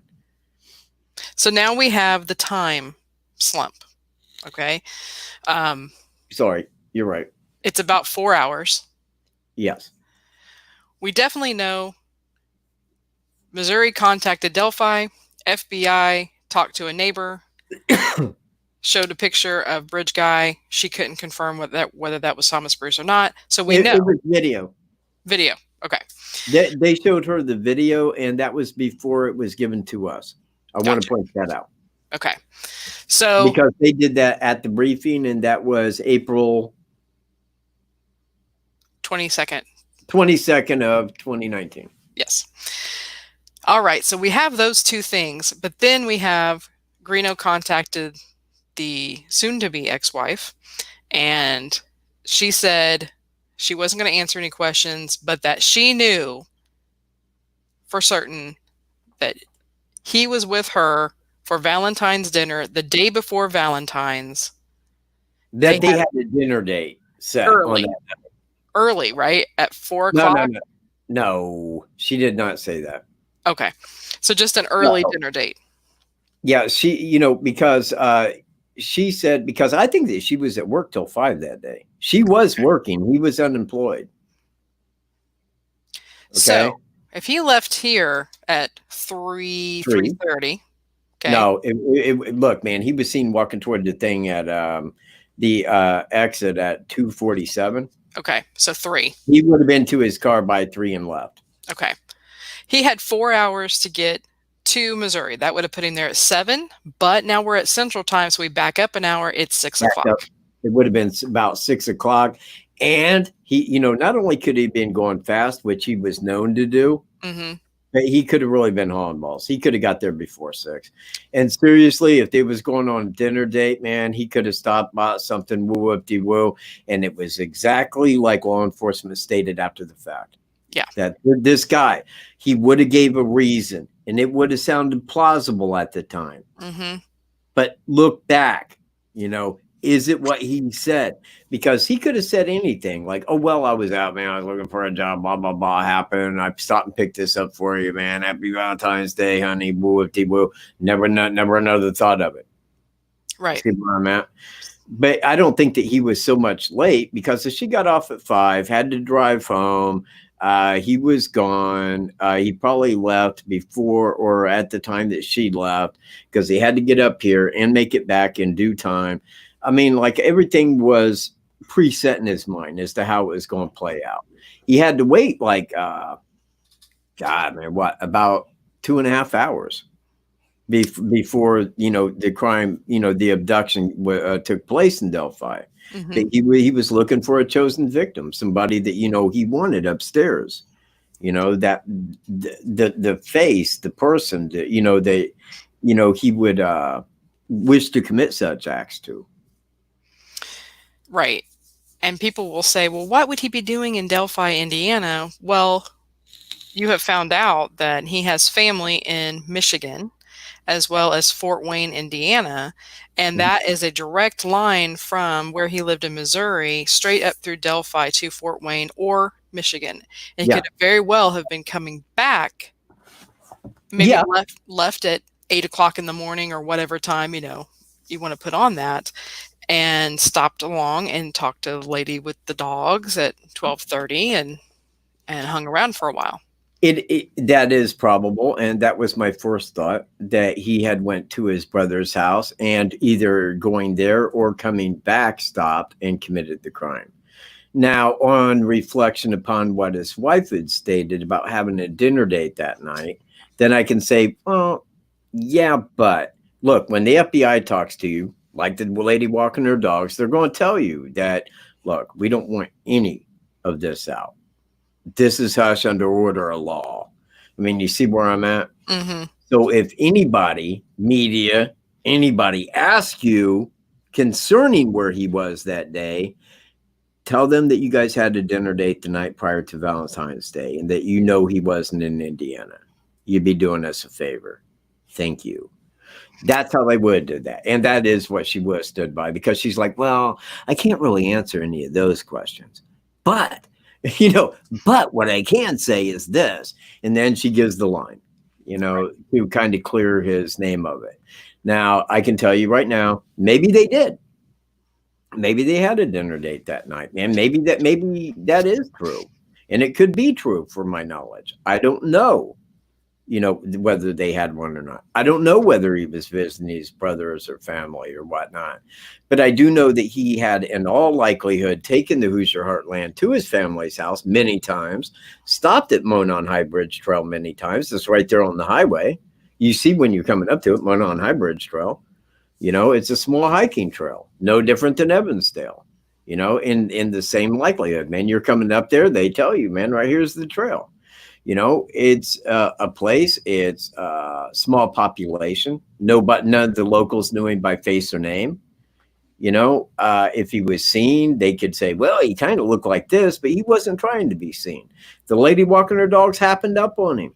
The only reason flannel shirt guy seen him in 2.5 hours being at that trail, I can only state that 2 people seen him.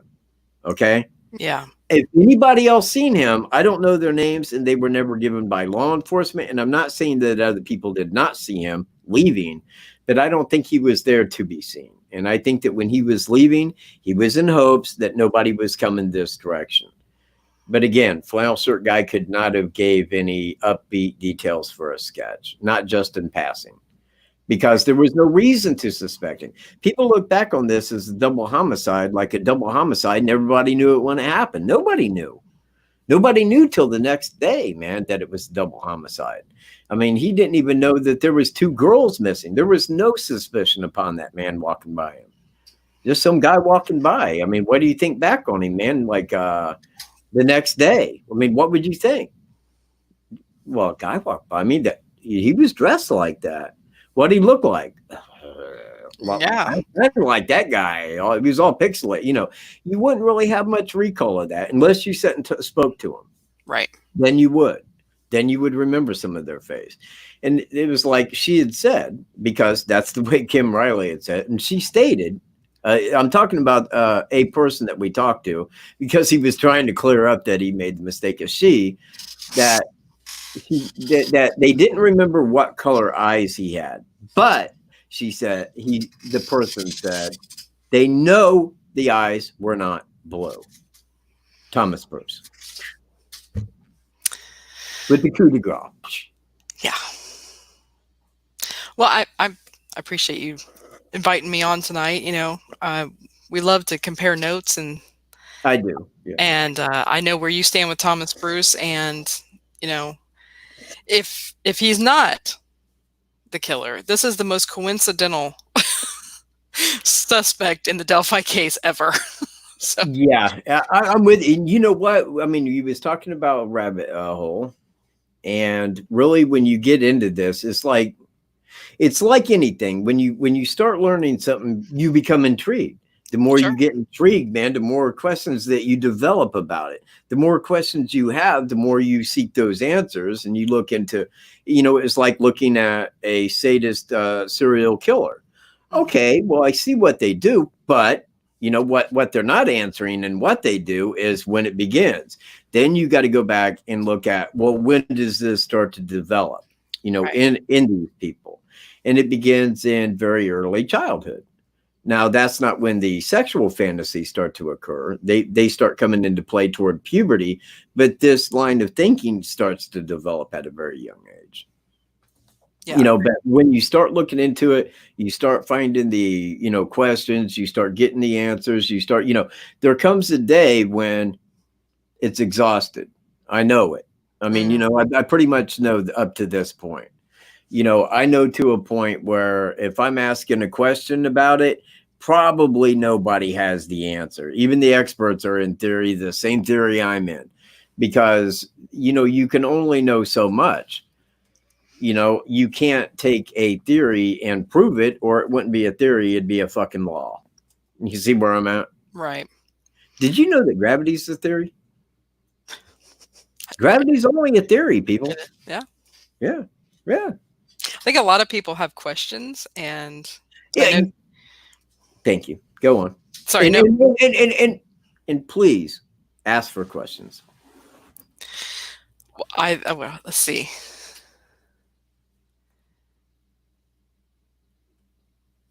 The chat ran by too fast. Let me drop down. Okay. Well, now would be a good time to, I don't know if you're talking amongst yourselves, so if you have any questions, Kat called this Delphi discussion, so. Delphi discussion.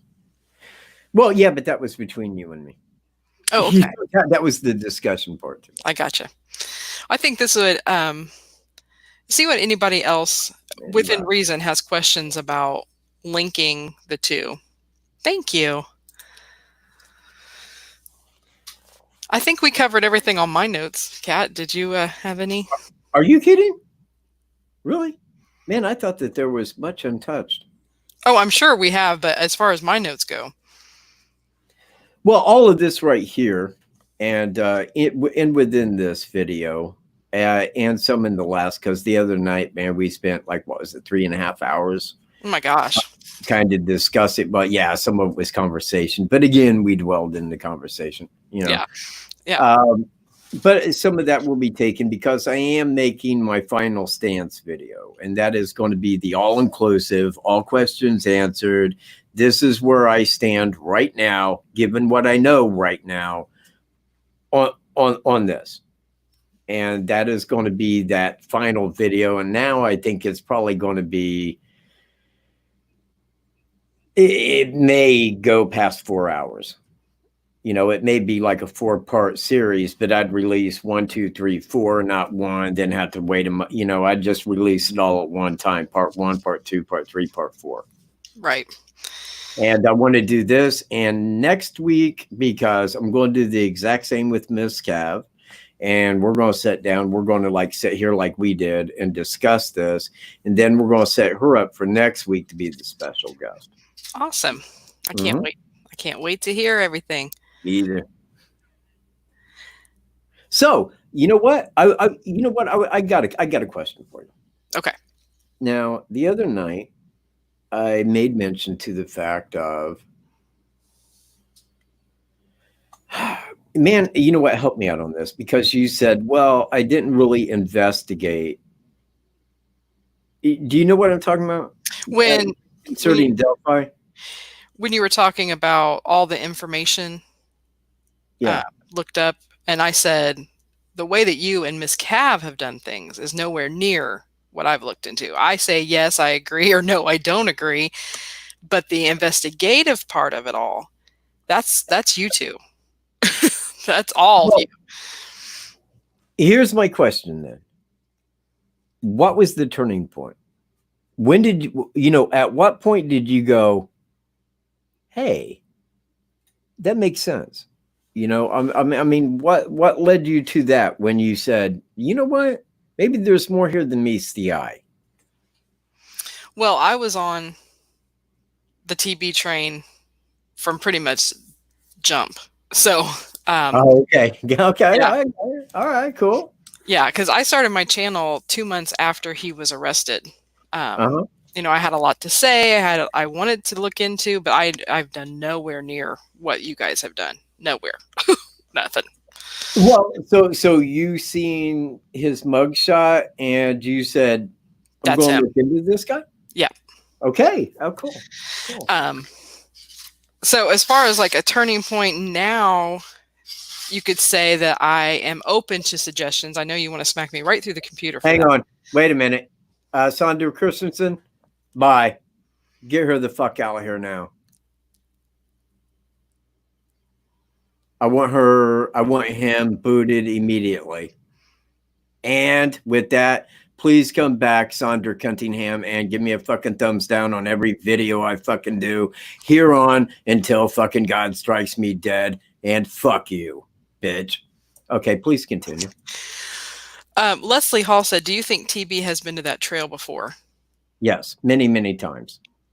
In fact, I will go as far as to say this. If a person goes out there to the trail and goes in at Freedom Bridge and they walk it down to Monon High Bridge and then back, they will go, oh, wow. That's really a small trail. It's a 15-minute walk. It's not big. It's not expansive. It's not multiple trails that goes to many locations. It's one trail down to the bridge and the same trail right back to where you parked at. It's not big. And if you've been there a couple of times and walked down to the bridge, walked across the bridge, you know where the trail is. Now, when you walk up to the bridge on the north side, right there to your left, there's an old fence. It was taken down because they went in there and did some tree cutting on Mira's property. And the old fence is gone, but it still has the no hunting, no trespassing signs there. So you know that like after you go past the secondary entrance, that everything to your left is private property, right? Right. So if you go off that south side and then walk over to there, on the other side is private property.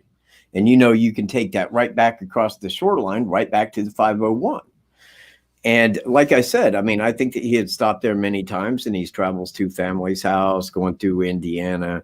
And I think that he knew of it and seen it as a small trail that didn't have a lot of security. It was in a small town. People wouldn't know him by face or name. And it was identical. I mean, if you look at the population of Evansdale, it's like, I want to say 4,500 people. Population of Delphi, 3,500 people. It's like lack security. It's a trail that is traveled, but not heavily traveled, meaning that if somebody walks that way and they look like a victim, you know what? Chances say nobody's going to be right behind them. Mm-hmm. You see where I'm at? And I think that is what it was he was looking for. Yeah. Thank you, Alaska Blue. That's why you rock. Now, Sue asked, okay, do you think Thomas Bruce had to stop and buy alcohol? Maybe. Yep. But maybe not. I mean, think about it. He knew he was going to have alcohol. He knew, okay. And this is something else that I want to point out too concerning this. These people, when they go to commit these actions, like these crimes, they don't get fallen down sloppy drunk. That isn't the point they want. They want that point of exaggerated courage, but not falling down sloppy, like that. That ain't what they're seeking. They just want that added courage to give them the, okay, I'm going to go do this. You see where I'm at? And that's why many of them, not all, but many, use alcohol. Well, I have a theory. I don't know if it's right or wrong, but it's a theory, like gravity. I think he stopped at the trail to drink. I do too. I mean, I think he had other motives too, but I think that's why he showed up so early. He was drinking, getting his buzz on, scoping the place out, things like that. I don't know if I'm right. Okay, on the trail, Kim. And please. All right. I'm going to go ahead with this. Question. Oh, wait. Let me answer that one right there quickly. He may have, but I don't think that he stopped right local to Delphi. You know, I don't think it was like that. In fact, he could have already had it or bought it in St. Louis. I don't know that he had to stop and buy it. I think that he was bringing enough to get himself to that at the time. And I think that it was well thought out prior to, but he made sure that he had alcohol. I think with him, he had A, handgun, B, alcohol, 3, a knife, and 4, something to videotape or get images after the fact, because sadist killers like to do that. They like to get photography or video of that of the reaction. That way they can relive that moment after it's passed. You see where I'm at? Yeah. So I do think that if he did have anything like that, now that's probably what they found under his trailer there in Imperial, along with other things. But I think that that was his stash point. Now, back to flannel shirt guy. On the trail, Kim had asked, and I will get right down to you, Ivy Rose, in a split second. Oh, wait, man, she asked that way up there. Okay, right here. Question. Something about flannel shirt guy has always bothered me, but I cannot explain why. Anyway, he is involved. Maybe indirectly. Example saying he saw him when he really didn't. No, he really did see him, because flannel shirt guy is a good guy. He works there at the trails. He's got a lot of money. He's a super good guy. He did see him walking out. That is fact. He did. If he had any connection whatsoever to the crime indirectly, let me tell you right now, the FBI would have been solidly up his rear side and questioning him, because you do not pull one over by saying something like a lie. Let me tell you about what lies do to an old man. Let me bring Ronald Logan into this for a minute. He told law enforcement, no, I wasn't home. Where was you? Well, I was in Lafayette and I was buying tropical fish. Oh, okay. But I mean, I got home at blah, blah, blah time. Oh, yeah. Okay. All right. And then he tells like Inside Edition something else. And then the FBI is like, hey, wait a minute, pal. Anyway, you told us at all. Get his credit card. Let's run that shit real quick. You was at Pizza King drinking. You was driving. You was drinking beer, pal. It's a violation of your DUI, isn't it? Throw him in jail. Then they had to move him for his own safety, because everybody in Carroll County thought he was the Delphi killer. And then, I mean, like, once they reinstated his probation, what did he do? He got drunk and he drove to the dump. He was arrested immediately and had to do prison time for that. Why? Because somebody left 2 girls in his yard. And that's exactly what he told the judge. And I really did. I felt that he was a victim of circumstance. Now, mind you, yeah, he's an older guy. Yeah, he likes to drink. Yeah, he had a DUI. Fine, fair enough. But my God, I mean, throw the guy in prison? I mean, like, holy shit, he'd never been in prison. He was like 70-some years old. Poor guy. Man. And that's my thoughts on flannel shirt guy. Now, to Yorkshire tea. Right. Also get Wanda Strickland's too. Do what? Go ahead. Also, Wanda, I want to come back to her thing. Okay. Sorry. It might be down the way. Hang on. Oh, right. Yeah. Covered. Yeah, I agree. But you know what? There's a thing between like me. Look, man, my parents that raised me were born in 1919. That means that today, right now, both of them would be 101 years old. 101 years old at this time.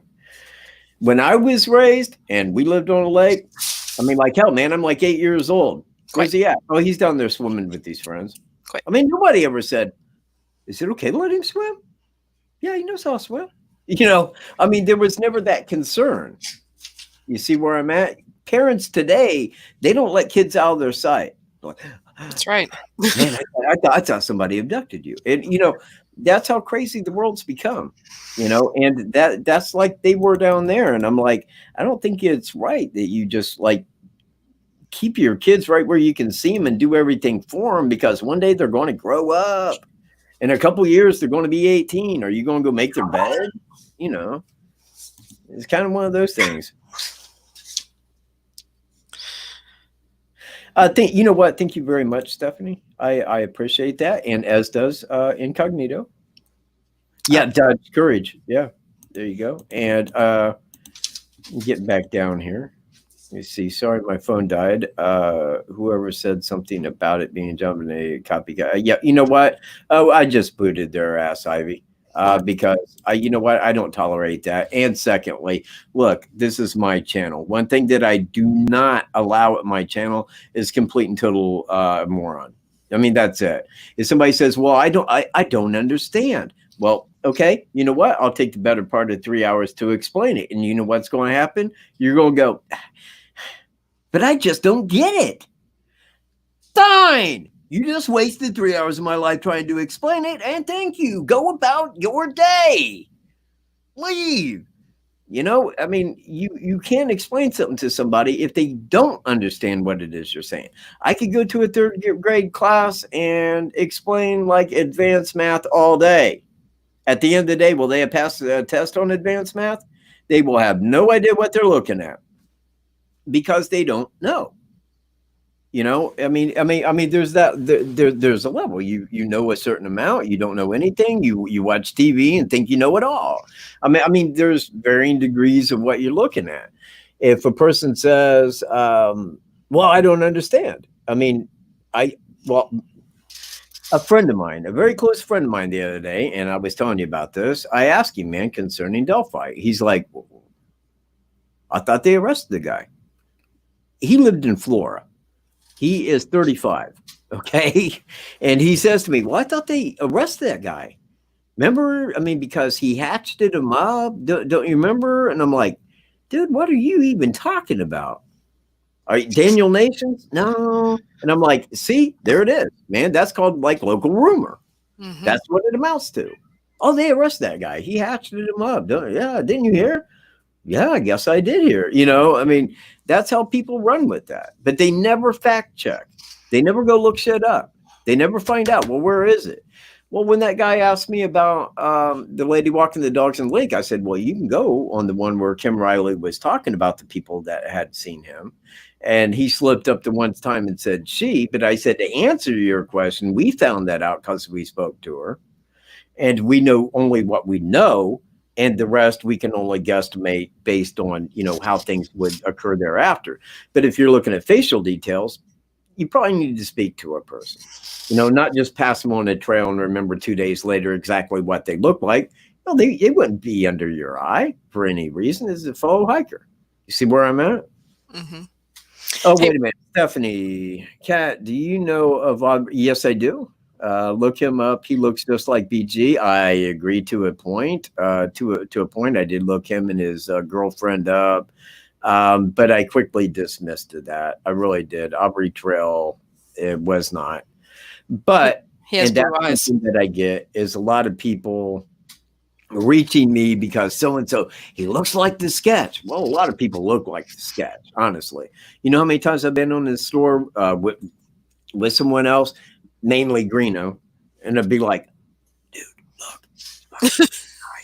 You know, like, holy shit, it is, you know, because in February, a lot of people wear blue jackets. In February, a lot of guys wear hats kind of like mine, except his was different than mine. And I asked Sheriff Lesme, I'm like, of all hats ever, why did you give him my hat? I don't know why they gave him that hat. I don't know.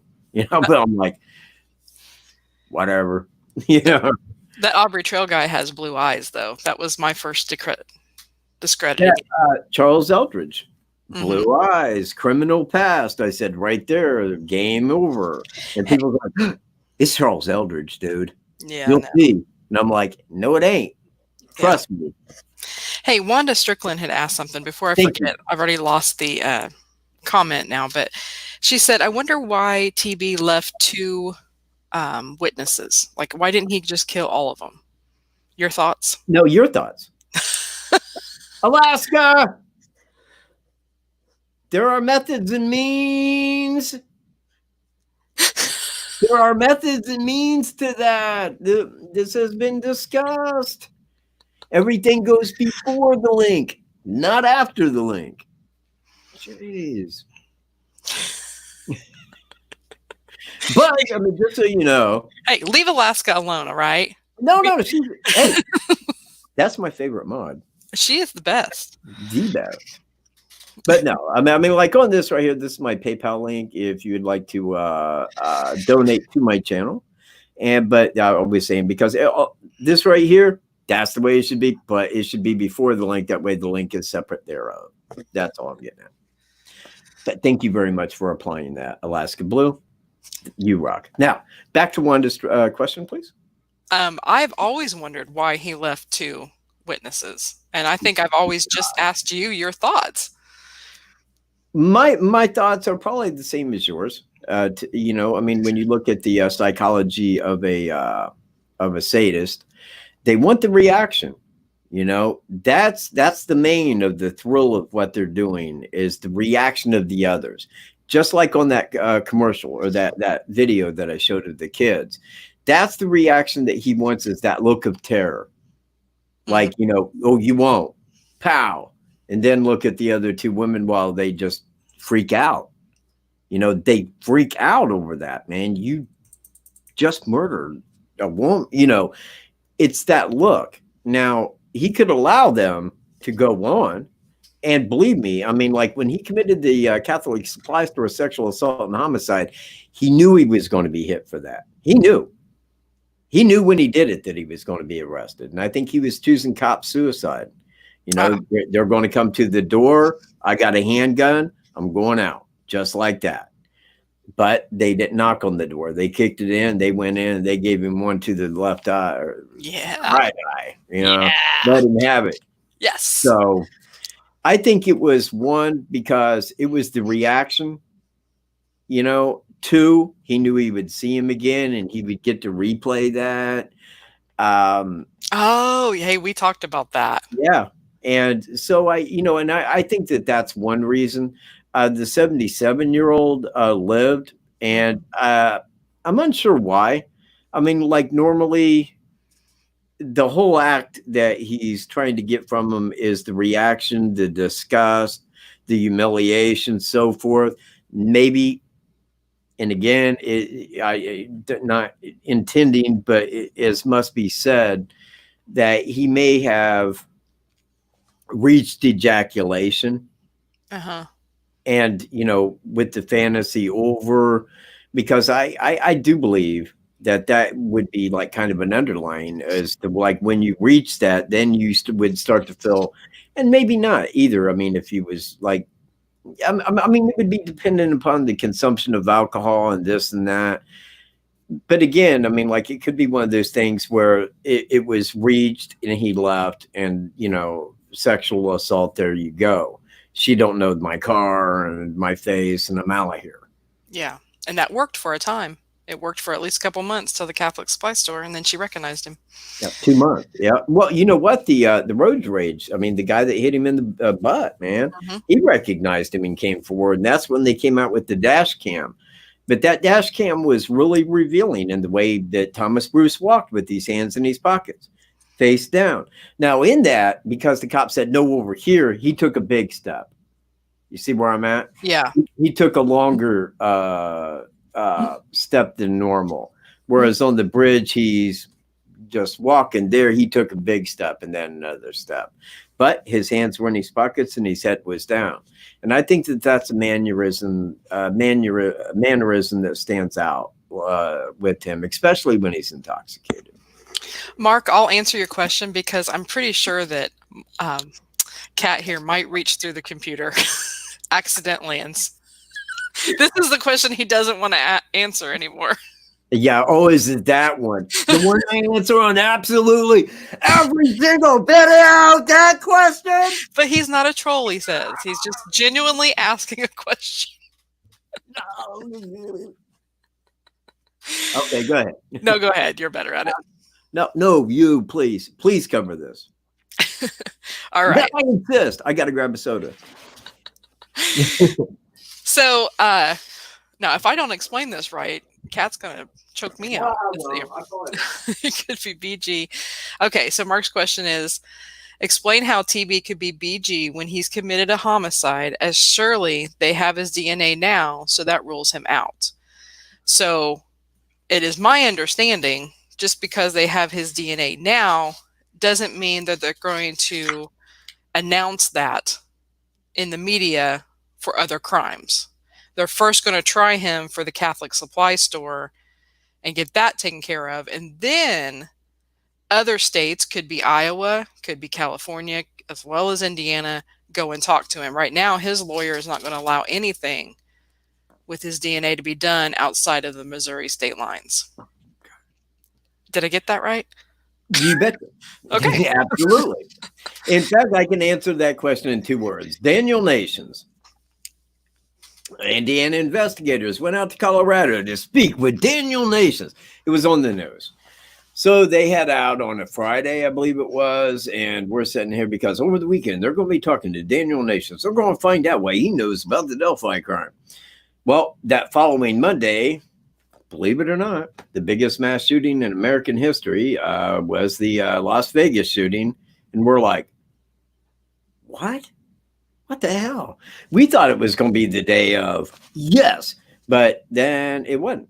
And then we had to wait. And then what came out from Indian investigators?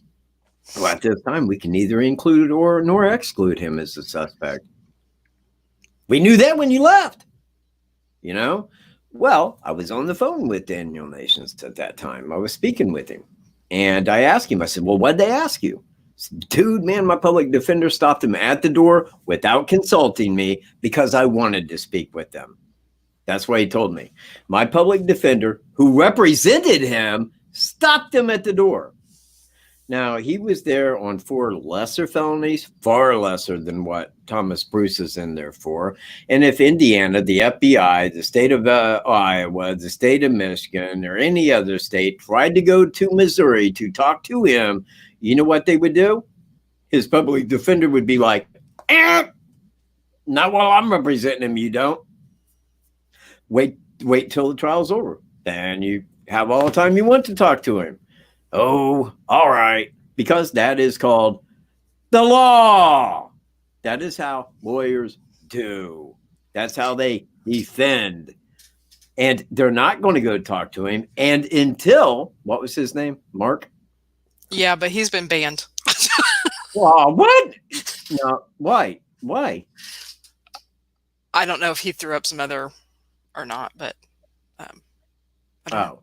It might have just been an accident. It happens when you're trying to be, trying to make sure the trolls don't get in. You accidentally do delete people that probably shouldn't. I've had a couple people reach me and go, dude, man, why am I banned? I don't even remember saying anything. And I'm like, because I tell my moderators to be very liberal. If somebody looks sideways, end it, Me too. Because I don't care. And again, it does go back like that. I really don't. I don't. Look, man, if I had like 500,000 people watching me right now, I would be the same as I am right now. Yeah. I do not change who I am, but CSI, NCIS, all these shows on TV, and it's like Thomas Bruce. I'm sorry, man. I was talking about the sheriff. But, it's like Sheriff Lesby had said, look, this isn't like television. Right. That's exactly true. It is exactly true. People think if they got his DNA and it matches, we don't know. Yeah. Well, no, we wouldn't know. We wouldn't know because their investigation on him isn't over until they go speak to him. They get his details, try to get him into a confession for all of it. That's ending the investigation. We have DNA. Oh, game over. He did it. Well, if they filed charges, like say right after he was arrested in the DNA match, they said, we're filing charges for double murder. Okay, would say his public defender. And we demand a quick and speedy trial. Can you push that through in 60 days? Oh, I'm sorry, you can't, can you? We win. Bye. That's how it would go. Is that what people want? No, it ain't. People want him fucking tried and convicted for Delphi. You want that done? Guess what? You ain't going no shit until they can go down and talk to him after October the 13th. Now I have to devil's advocate for just a Yeah. second, because I do remember Greg Massa, the head of the FBI, maybe not head of the FBI, that was Comey, wasn't it, at the time? The lead investigator from the FBI that was here for Delphi. He spoke. That is my email. Yes, that is. I just want to point out that you can email me right there if you have any questions or comments or anything like that to reach me on. You can reach me at that. Please continue. So Greg Massa said in the very first presser something along the lines of, we are involved because if it crosses state lines. And I wanted your opinion, Kat, on people that say, well, the FBI is involved, so they can go talk to anybody. Is that a true statement? Or exaggerated for television? Well, here's kind of the thing. It may depend, firstly, upon who's going to do this. And let me put it like so. If they tried him individually in each state for each murder, okay, then Carroll County, Indiana, on that list of time, you would not see him reach Carroll County, Indiana, or be tried for those murders for over 10 years. Okay? Over 10 years from the time of his arrest. We know it won't go down like that. Now, if the FBI was to take it over, and I asked Sheriff Leslie, and that's going back over 2 years ago, who's holding the cards here? I mean, who's running this investigation? Well, what do you mean? What do you mean, what do I mean? Who is running? I mean, who's the main dude here? Okay, I mean, of all these people that are in there, the surrounding counties, the state of Indiana, the FBI, who's drawing, who's dealing the deck? Well, it's considered a county matter in the state of Indiana, so it is a county matter.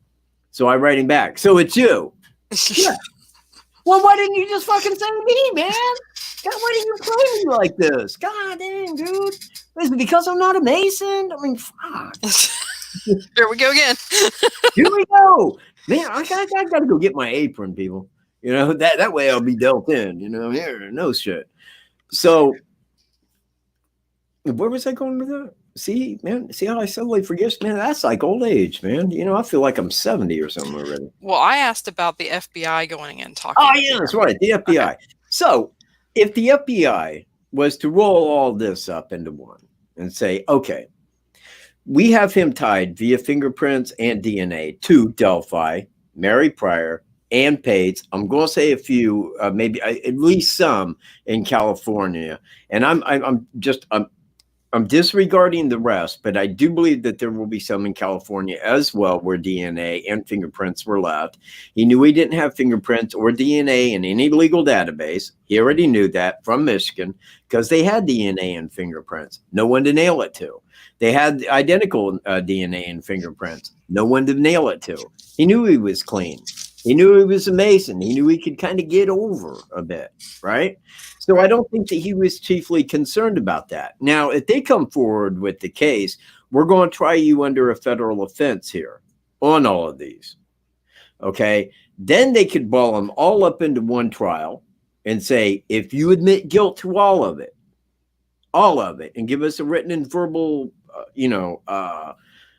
confession, then what we will do is we will give you life without parole, which you already have, and your life will go on.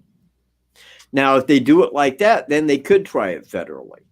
But even if they could try him federally, why do they have to do it right now? Why does everybody think, well, the FBI would just fucking go do it?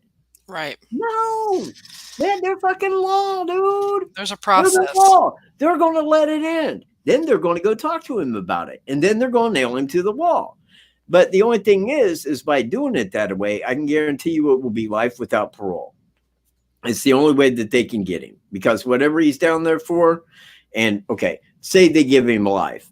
And he says like, okay, I ain't never getting out. I mean, like, hell, I'll be up like 30 times for, parole before they would even like look at me sideways. So he knows he's going to do the rest of his life behind bars, period. So if they say, look, we're going to give you, life without parole, and there it is. in a nutshell. You're going to do life anyway. So fuck, admit to everything or don't. Now, if he does and he admits to everything, okay, now, though, even better for him, seriously, because now since he's got to do his time down there and he was hit with a federal offense, well, federal overrides, he would be held in a federal prison, which is probably a stone cold groove because he'd be under like protective custody and he's sweet. He can sit there for the rest of his life. You know, it's one of those things, man, that bothers me. But at the same time, it is what it is. But if they do try him federally, it probably won't be in Indiana, but it wouldn't matter if it was in another country. I'm there. I am right there. In fact, I'm going to have a tent thrown up on that courthouse because I will not miss one fucking minute of it. In fact, I'll be outside telling people going in, fry his ass, kill him, throw him off the bed. Have you ever heard of Amber Green? Yeah. And then, man, this guy needs to die. He's a sick bastard, man. Then out of the bushes, here comes Holman. You can't come in. You tell me what to fucking do. Never tried to your fat ass. Who do you think you are kicking me out of church, man? Hey, you know what? You kicked me out of two places. A The church and the courthouse. man. Motherfucker. The shame of it all. I told him, I'm like, look, man, I have never been kicked out of a church, okay, ever. Please make sure my dad never hears of this. He's a preacher. You know? And he did chuckle. He thought that was funny. Yeah, and he doesn't have any. Yeah, he doesn't have any emotion to him whatsoever. So the fact you got a chuckle is amazing. Who, Homer? Yeah. You know what? I don't believe so. I see what you're talking about, like in the interviews with him, where he really isn't like emotional. I mean, look, man, when you're talking about a case like this, and I mean, I do, but not at the crime. I mean, but you know, he's not going to sit there and be laughy or, you know, very, you know, it's more point of fact. Yeah. Kind of like that. But I mean, like, if you look at the guy, I think that he's probably, you know, just like Sheriff Lesenby. Lesenby's a good guy, man. He is. Yeah. But the thing is that I mean, if you ever see Sheriff Lesenby and walk up and go, oh my God, Sheriff Lesenby, you know, he's going to have a big smile. He's a good guy. He just is. Yeah. But you can't tell that. You know, on Holman when he's in interviews. And even with Lesenby, I mean, you know, his face, he looks like a good guy. But man, look, man, when we went over to Bacon Fest, me and Greeno, I seen him walk by. He wasn't in uniform. He had on like Bermuda shorts and a t-shirt, like no hat. And I'm like looking at him. He's with a woman, man. And I'm like, man, that looks like Lesenby. Well, Greeno came over and sat down, man. I don't even know what he was doing, man. And I told him, I said, dude, I think I seen Sheriff Lesenby walk by like in Bermuda shorts and shit. Are you sure it was him? I think so. He said, man, I don't think he'd be out here in like just casual wear. I said, it looked like him, man. It did. And then I seen him, you know, when we was talking to the band, I forget their name. Wish I could give them a shout out. They were fantastic as all get out. But I like look over and I'm like, look right there. Is that not Sheriff Lesenby? And he goes, oh, fuck, that is, you know, he goes, like, hey, oh, but you know, oh, jeez, talking to him, you know, and he looked different, man. Like no hat, no this, man, Bermuda shorts, casual wear, good guy, you know, just a really good dude. But they're what I would consider very Holman and Tobe could play poker because you can't tell their facial or their tells or anything like that. But then that's why they're never the speaker on any of these press conferences. It's always Carter. Yeah. Because he's the emotional, because all his tells, you know, you would definitely be able to get something past him playing poker is what we spoke about that. And this is my take to it is that, look, if you're a sheriff, that's what you do. I'm the sheriff of this little county, man, 20,000 people. That's me. That's who I am. Okay. But if you look at the main guy, man, that's over Indiana State Police, this guy's got like a background in public speaking. You know, he knows when he gets out there and he's talking about, you know, a crime like what happened in Delphi, that you have to show this emotion, that emotion's got to be there, that you got to perpetrate, you know, those emotions to the crowd. Now, I'm not calling that fake, and I'm not calling him fake, but what I'm saying is that he knows how to publicly speak and where to put the emotion and when. He knows how to say things and put them across in the way that he wants. And that's part of being the head of the Indiana State Police, but it does not apply to the local small town sheriff. You see where I'm at? Mm-hmm. In fact, I will tell you one sheriff that does, and that is Sheriff Chris Swanson. Out of Genesee County. Chris Swanson. He is an inspirational speaker. He's a public speaker. I think that helped get him that job. I mean, you know, I have talked to a lot of law enforcement in my life, and I'm not kidding around. Good and bad. I've talked to them. I've even had to answer questions. You know, all of my crimes were light. I've never broken American law, not one time ever. But anyways, I digress.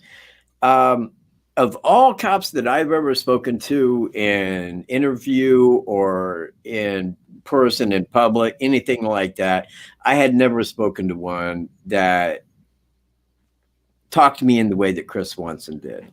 He was very polite to a point of making you feel good, and I thought that's his job. You know, he's like, "Hey, aren't you that guy from YouTube?" And I thought, that fucker just went and looked me up. He Googled you. Last name. You know, and I'm sitting there going, okay, I know the FBI's already spoken to this guy and he's jerking my chain. Why? You know, and I'm sitting there questioning why it is he's acting like this, because I thought he's acting like too good of a guy. He's acting like that really good cop. You know where I'm at? Mm-hmm. And I can't wait, because he did tell me and he did promise me. I mean, he even brought it to my attention. He goes, and I'll be on your show. I'm like, oh, hell yeah, dude. You know? Yeah.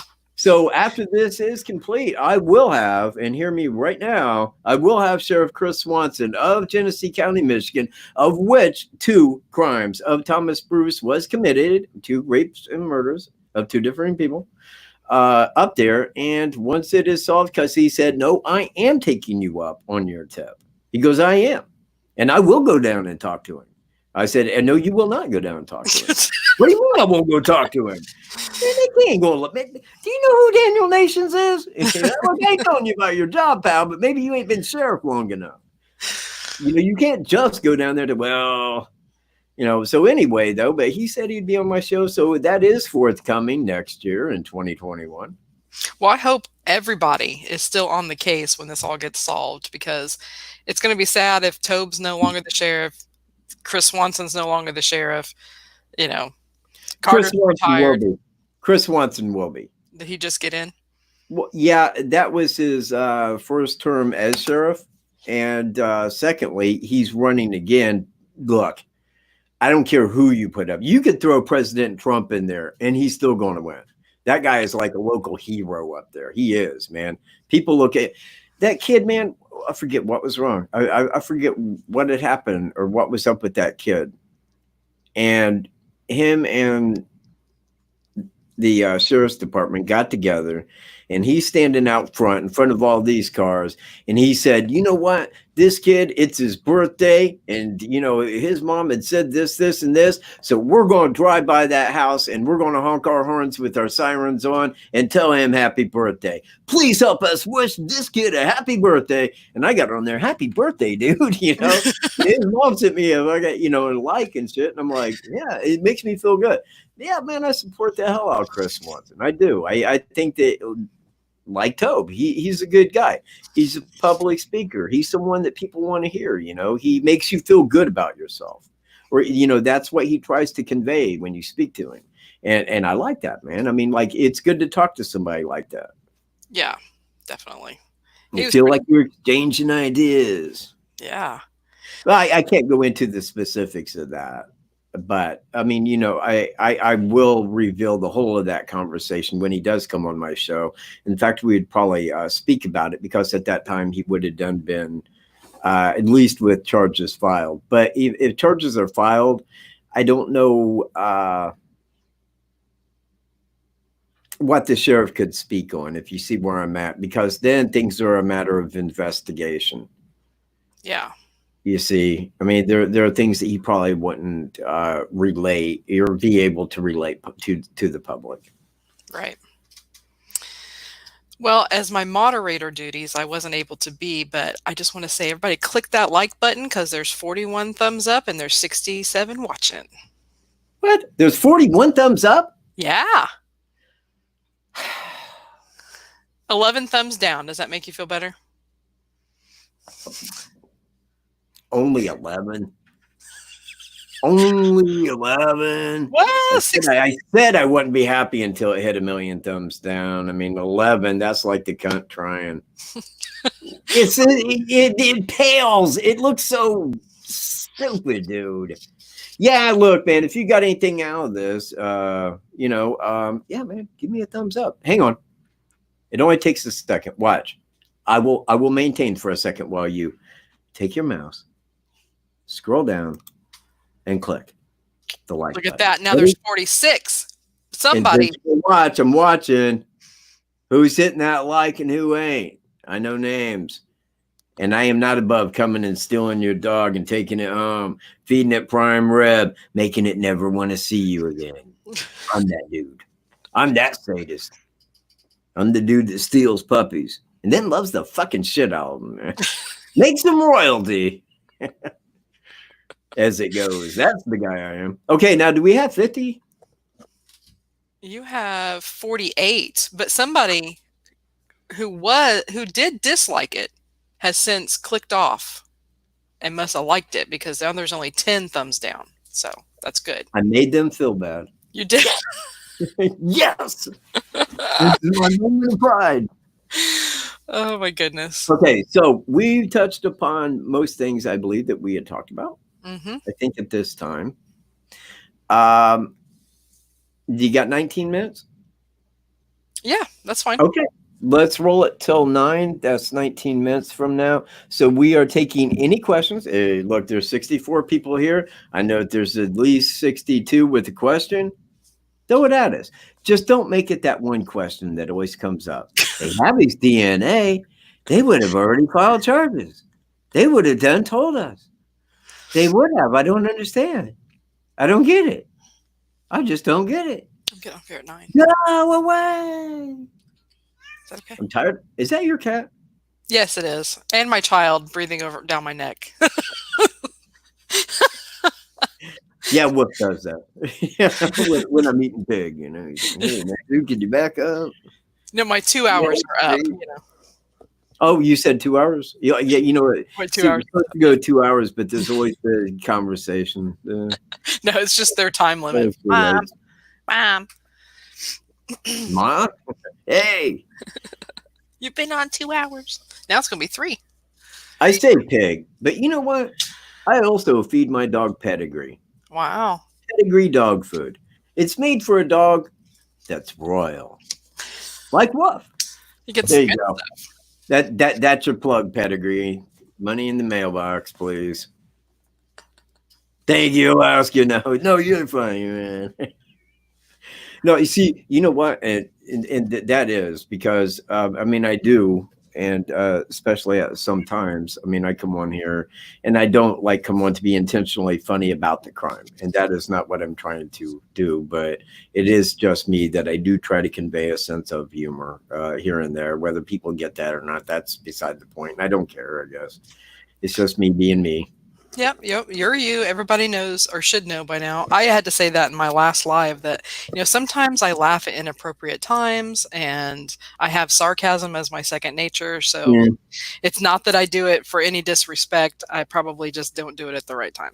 So now, I don't know how to say your name, but I'm going to. Oh, hey, this is not a call-in. The only reason is because it was her and I talking, but I did open it up for questions and my phone's over there. And I don't even think it's on currently. I actually killed the ringer yesterday. Yesterday was a bad day. It just was, man. I woke up, felt great. Then everything started going down. And then I'm all like, Oh shit. Well, you know what, man? I'm going into Kokomo anyway. Started walking down to Mark's. The landlord's like, hey, come here a minute. And I'm like, no. People. Maybe you have a couple hours to work. Well, I did say I would help, and yeah. Okay. Oh, 4 hours later, 4 hours later, I get down there and we go into town. But it's just a bad day, and I killed the ringer because I just wanted, I thought, okay, well, I'm going to just go into Kokomo. It'll get better. It didn't. It was just a down day, as you know. Oh, John Cloyd wants us to do a recap on the Denise Flum case. I've been wanting to do that on my channel. Ms. Cav had asked me to remake the video I did because I did make it rather quickly. And what we should do is each do a video on that, and we could kind of sum it up live on your show if you want. Okay. And do a live. Sounds good. Okay. All right. We can do that. Missy Beavers, any thoughts? I mean, on a video. We kind of do a video. Yeah, would you do one on her? No. I think it's interesting, and I'm something I would look into. But it's like I tell people. Look, I only have an ego, and it's mainly for humor. It's not really intentional ego. I don't walk around thinking I'm all that or anything, honestly. But if I do know something and somebody else does not know something, I'm quick to tell them, you know what, you really do, you know very little here. But I don't go out and perpetrate I'm all some ego or something like that. I'm really not. I know. In fact, I have very little self-esteem. In fact, sometimes I'm ashamed to walk through the house naked in front of my dog. Yeah. Hey, that Missy. I'm in the shower, bro. Missy Beavers. Is it Beavers or Bevers? How's it spelled? Bevers. I always say Beavers. I like Bevers. Okay. Well, I do have some questions on that, but it's not enough that. Okay, Jerome did ask us a question, so I should stop what I'm. Remind me about Missy. We are considering you-know-who in the Evansdale case too, right? I know I am. If you're talking about TB, yes. Yes. Yeah, absolutely. Yeah. Yep. Okay, so Missy, the reason I wouldn't do a video is because I got in on it late. So I wasn't there at Delphi and all that stuff. And I'm sure I've missed something. But why haven't they, they see the person pulling their car in. There has got to be more surveillance somewhere on that road that they could figure out which way that car came in at that time. A gas station, a bank. And it just seems like they've just stopped investigating. It's just solely based on that video. Well, there is something odd with that. But I'll tell you what it is. The fact that when they pulled in with the car, they shut the lights off and on a couple different times. And then the people on True Crime Garage was saying, well, it was like they was trying to check the GPS or something like that. And I'm like, oh, that must be a new car thing where you shut your lights off and turn them back on to check GPS. Back in my day, we just knew where the fuck we was going. Yeah. I've never heard of that. That's the mighty shit you pay for is that little GPS bullshit. Get a fucking map. But anyway, they turned the lights off because they was connected to the guy that was in there. They were saying, it's us. We're the ones that, you go out, we got the car. You see where I'm at? You're saying there's more than one person? Well, somebody that dropped him off, and then the same person that came back to get him. See, I didn't know that part. That's why. No. I'm just saying that. I do not know that to be true, but I'm just saying if I was law enforcement, it would be something that I would be looking into. Why would you pull in there at a time that was crucial, right? And turn your lights on and off? That's what you do as a signal to somebody. True. You know, you let them know I'm the ride. You know, maybe they dropped him off out front. The guy went on in. They came back to get him. I'm the dude. So you pull up around the back where they walk out and you leave. You know, that would be something that I'd be looking into. Because I've done it. You pull up in front of someone's house, click your lights on and off. Yeah, it's me, man. You honk. That's true. Well, then the girl's parents wake up and you're busted right in the act. Yeah. You're speaking from experience? What, as a teenager? Uh-huh. Not recent, no. Last week. So I'm saying I've done that before, you know. True. But not like that. I No. didn't even catch that with, I just assumed he parked his car, and I say he, it could be a woman. I doubt it. But Yeah, I do doubt it. they could have left the car. Huh, I didn't think about that aspect. Hey, Sue, I do not have a phone on. Yeah, I mentioned that earlier, but my phone right now, the ringer isn't even on. I hadn't had it turned on since yesterday morning. I looked on and, you know, I mean, I can just see who had called, and normally I'm out of the house when they call. So no, it isn't. The phone isn't on right now. Hey, I don't remember who I was watching on that case, but they said that there was the knife was like something that they stopped and got, like a brand new knife that was still in a box. They could see it from one angle of the video. You know, in that video, to me, like when it reflects with the light, do you know what it looks like? Mm-mm. It looks like a crescent wrench. Which I mean, does not account for her injuries, but I'm just saying it's like that little reflection. It looks like it's got the little thing where you like twist it, tighten and loosen. And, you know, it's just that subtle when the light hits it. It just kind of had that look. But I mean, like, you know, who would go in to kill somebody with a freaking crescent wrench? You know, nobody. Yeah. You'd be mad to do that. Yeah, that's an interesting one. Well, I don't see any questions, do you? Oh, Doman, AJ Doman, man. What up, dude? Yo, Cat. Hope you're doing well, brother. I am. I'm doing quite well. So is Wolf. You know what? I do want to point something out. Something a little different here, but it's just me being me.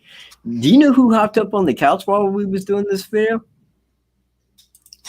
the true crown prince, the true crown prince, right? The true crown prince of Uganda. You know what? I have not seen him do that in, God, probably 4 or 5 months. Aw, Yeah. So he's feeling good today, man. good. Hey, look right there. Do you see this name? Can you read it? Ryan Kelly. Do you know who that is? Down the street, Ryan? No, actually, he's the center for the Indianapolis Colts. Oh, the Ryan Kelly. My bad. Yeah, he was our first round draft pick. How do you not know this? Sorry, I failed you. I live in Indiana. I failed you. No, that's actually my friend Ryan right there. I'm not a Colts fan. He is from Florida originally, and he's got a YouTube channel that he swears one day he'll put videos up on. Don't sleep here. Because it's never going to happen. First round draft pick. There it is. You see it. He's very proud of his standing with the Colts. You know just a little bit of everybody. A wrestler and... No, boxer. Boxer, my bad. Sheesh. Left hook Weaver. Ryan Kelly. Yeah, I know people. I know them.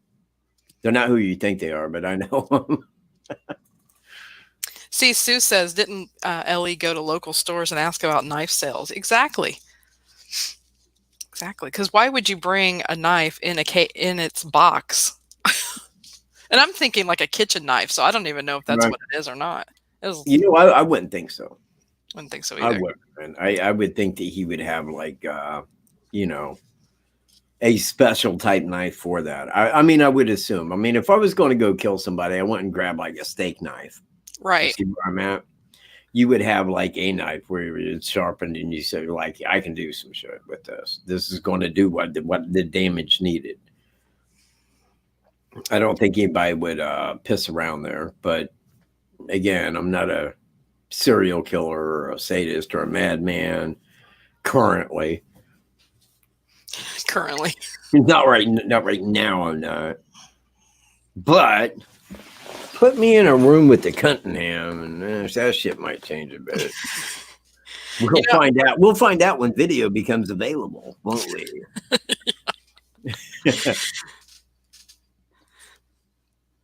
The true crown prince of Uganda. My little bear that what? Man, people are talking about you, man. Right now, he's fucking asleep. He does not give a shit. Well, since somebody's asking, I will ask one more question to you. Your thoughts, if you don't mind, about TB.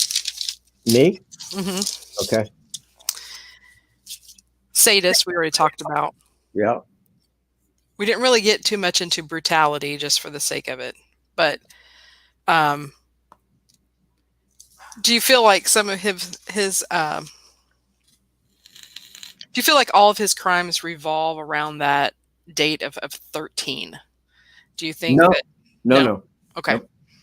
If you look up Mary Pryor and Ann Pates, I think that there are the ones, and you know what? I mean, I can't specify Evansdale as maybe a selected date, okay? Mm-hmm. That he may have been out seeking on that date at a trail, all right? Right. Because of the date. And then you had the reverse date of Delphi, which I have acknowledged that he probably went out purposely that day to Delphi to commit a crime like that. But aside of that, Mary Pryor and Ann Pates, they were victims of circumstance. I mean, it was opportunity. Okay. One was broke down on the highway, no cell phone. You know, in 1999, she didn't have a cell phone where she could just 911. Mary Pryor, she was 88. That happened in 97. And those were on dates when opportunity was there. It presented itself. Nobody's around. Nobody's watching. I can do this. I got that buzz. Game on. You know, so some of them are on opportunity. Some of them after losing his job, Friday the 13th. You see where I'm at? Yeah. They could have been selected that, well, I'll go there. And if opportunity does arise, I will take it. Because all of his crimes are very brazen. 3 of which I can say midday, right in the middle of the day, he goes in and there it is. He walks in, gets out, abducts, kills, gone. In Evansdale, nobody's seen him. They seen a vehicle. That's all they got. They don't have DNA. They don't have fingerprints. They don't, I mean, to my knowledge, they don't really have anything there aside of a vehicle. Well, I called Officer Weber. He was heading up that crime at the time, and I think that was in January of 2019. May have been in late December of 2018. Very well may have been in December of 2018. But I called him concerning TB. All right? Mm-hmm. I'm telling him everything that I know. I kind of got it like, man, why are you even bothering me with this? And inside, I'm already like, he knows every word I'm saying. He knows it through and through. And he don't like me, a peasant, someone not a Mason, in law enforcement, telling him things that I know. And you called me, and tell me this shit. And you know what? Looking back, really, because I do have that on video record, you know, and I should have said to him, sir, are you trying to solve this crime? Then maybe you should just kind of like shut the fuck up and listen to me. Because I am informing you exactly as to who fucking did it. Click. But you know what? That would have been a good way for it to end. Because in the end, you know, I mean, what can he say? Right. You know, what can he say? I can look at that and say, yeah, I fucking said that to him. And, you know, I mean, was I or was I not correct? You know, he was the bad guy there. He really was. And I did not like his attitude at all. And I'll be the first to tell you that. I did not like that guy. And maybe in real life he's a super dude. I don't know, but I'm telling you, man, when I called him, all I got was grumble, grumble. Yeah, so and do you have anything else? I mean, what? And I'm all like, dude, please. I don't know, man. Again, you talk to law enforcement, you get that shit. Yeah. I got the badge. I'm God. Fuck you. Okay. You know, you talk to others. Hey, man, you're that dude from YouTube. Yeah, I'll be on your show, Jack. Wow, really? That's crazy. Should I wear a tie? Doubt. Well, I must leave you. I'm so sorry. Well, we must leave. This has been a 3-hour broadcast, and I appreciate it because the other night it took us 3.5 hours, but we did get through everything, I do believe, to a good degree. And I thank you for being my special guest tonight because this show would not have been possible without you because you was my special guest. Well, thank you for having me. I really appreciate it. Thank you, everyone in chat. You guys have a good night. Thank you, Incognito Society. You all rock, man. Thanks everybody that viewed this. And oh wait, oh shit, man, she left. My bad. Okay, well, hang on. Let me sum up here real quick. Like, we got merchandise. Well, I got merchandise. Well, Wolf will have merchandise. I got a Spreadshirt. It's in the description below. Look under Spreadshirt. You can go right there. That's my stuff. Wolf is soon to come because I got his like Crown Prince of Uganda, like coffee mugs and stuff. They're going to be out there. I also got, because people ask me, man, they says, well, how's come Wolf doesn't have a Facebook page? He has had for like 2 years, man. It's under Wolf for Hieronymus, found in the description below. You know, all of the links to me and Wolf are found in the description below. So you can go right down there and find anything or anything that you want concerning me or Wolf, so on and so forth. I even have my Facebook page dedicated to Thomas Bruce and him being the Delphi suspect in the description below. So if it's anything like that, please check the description below. Aside of that, man, I thank everybody for viewing this program, and I will be back next Tuesday with Miss Cav as my special guest. Thank all of you. Peace. And don't catch the invisible scare. I mean it. That shit kills like a couple of people. And China released it like the bastards they are. Those mother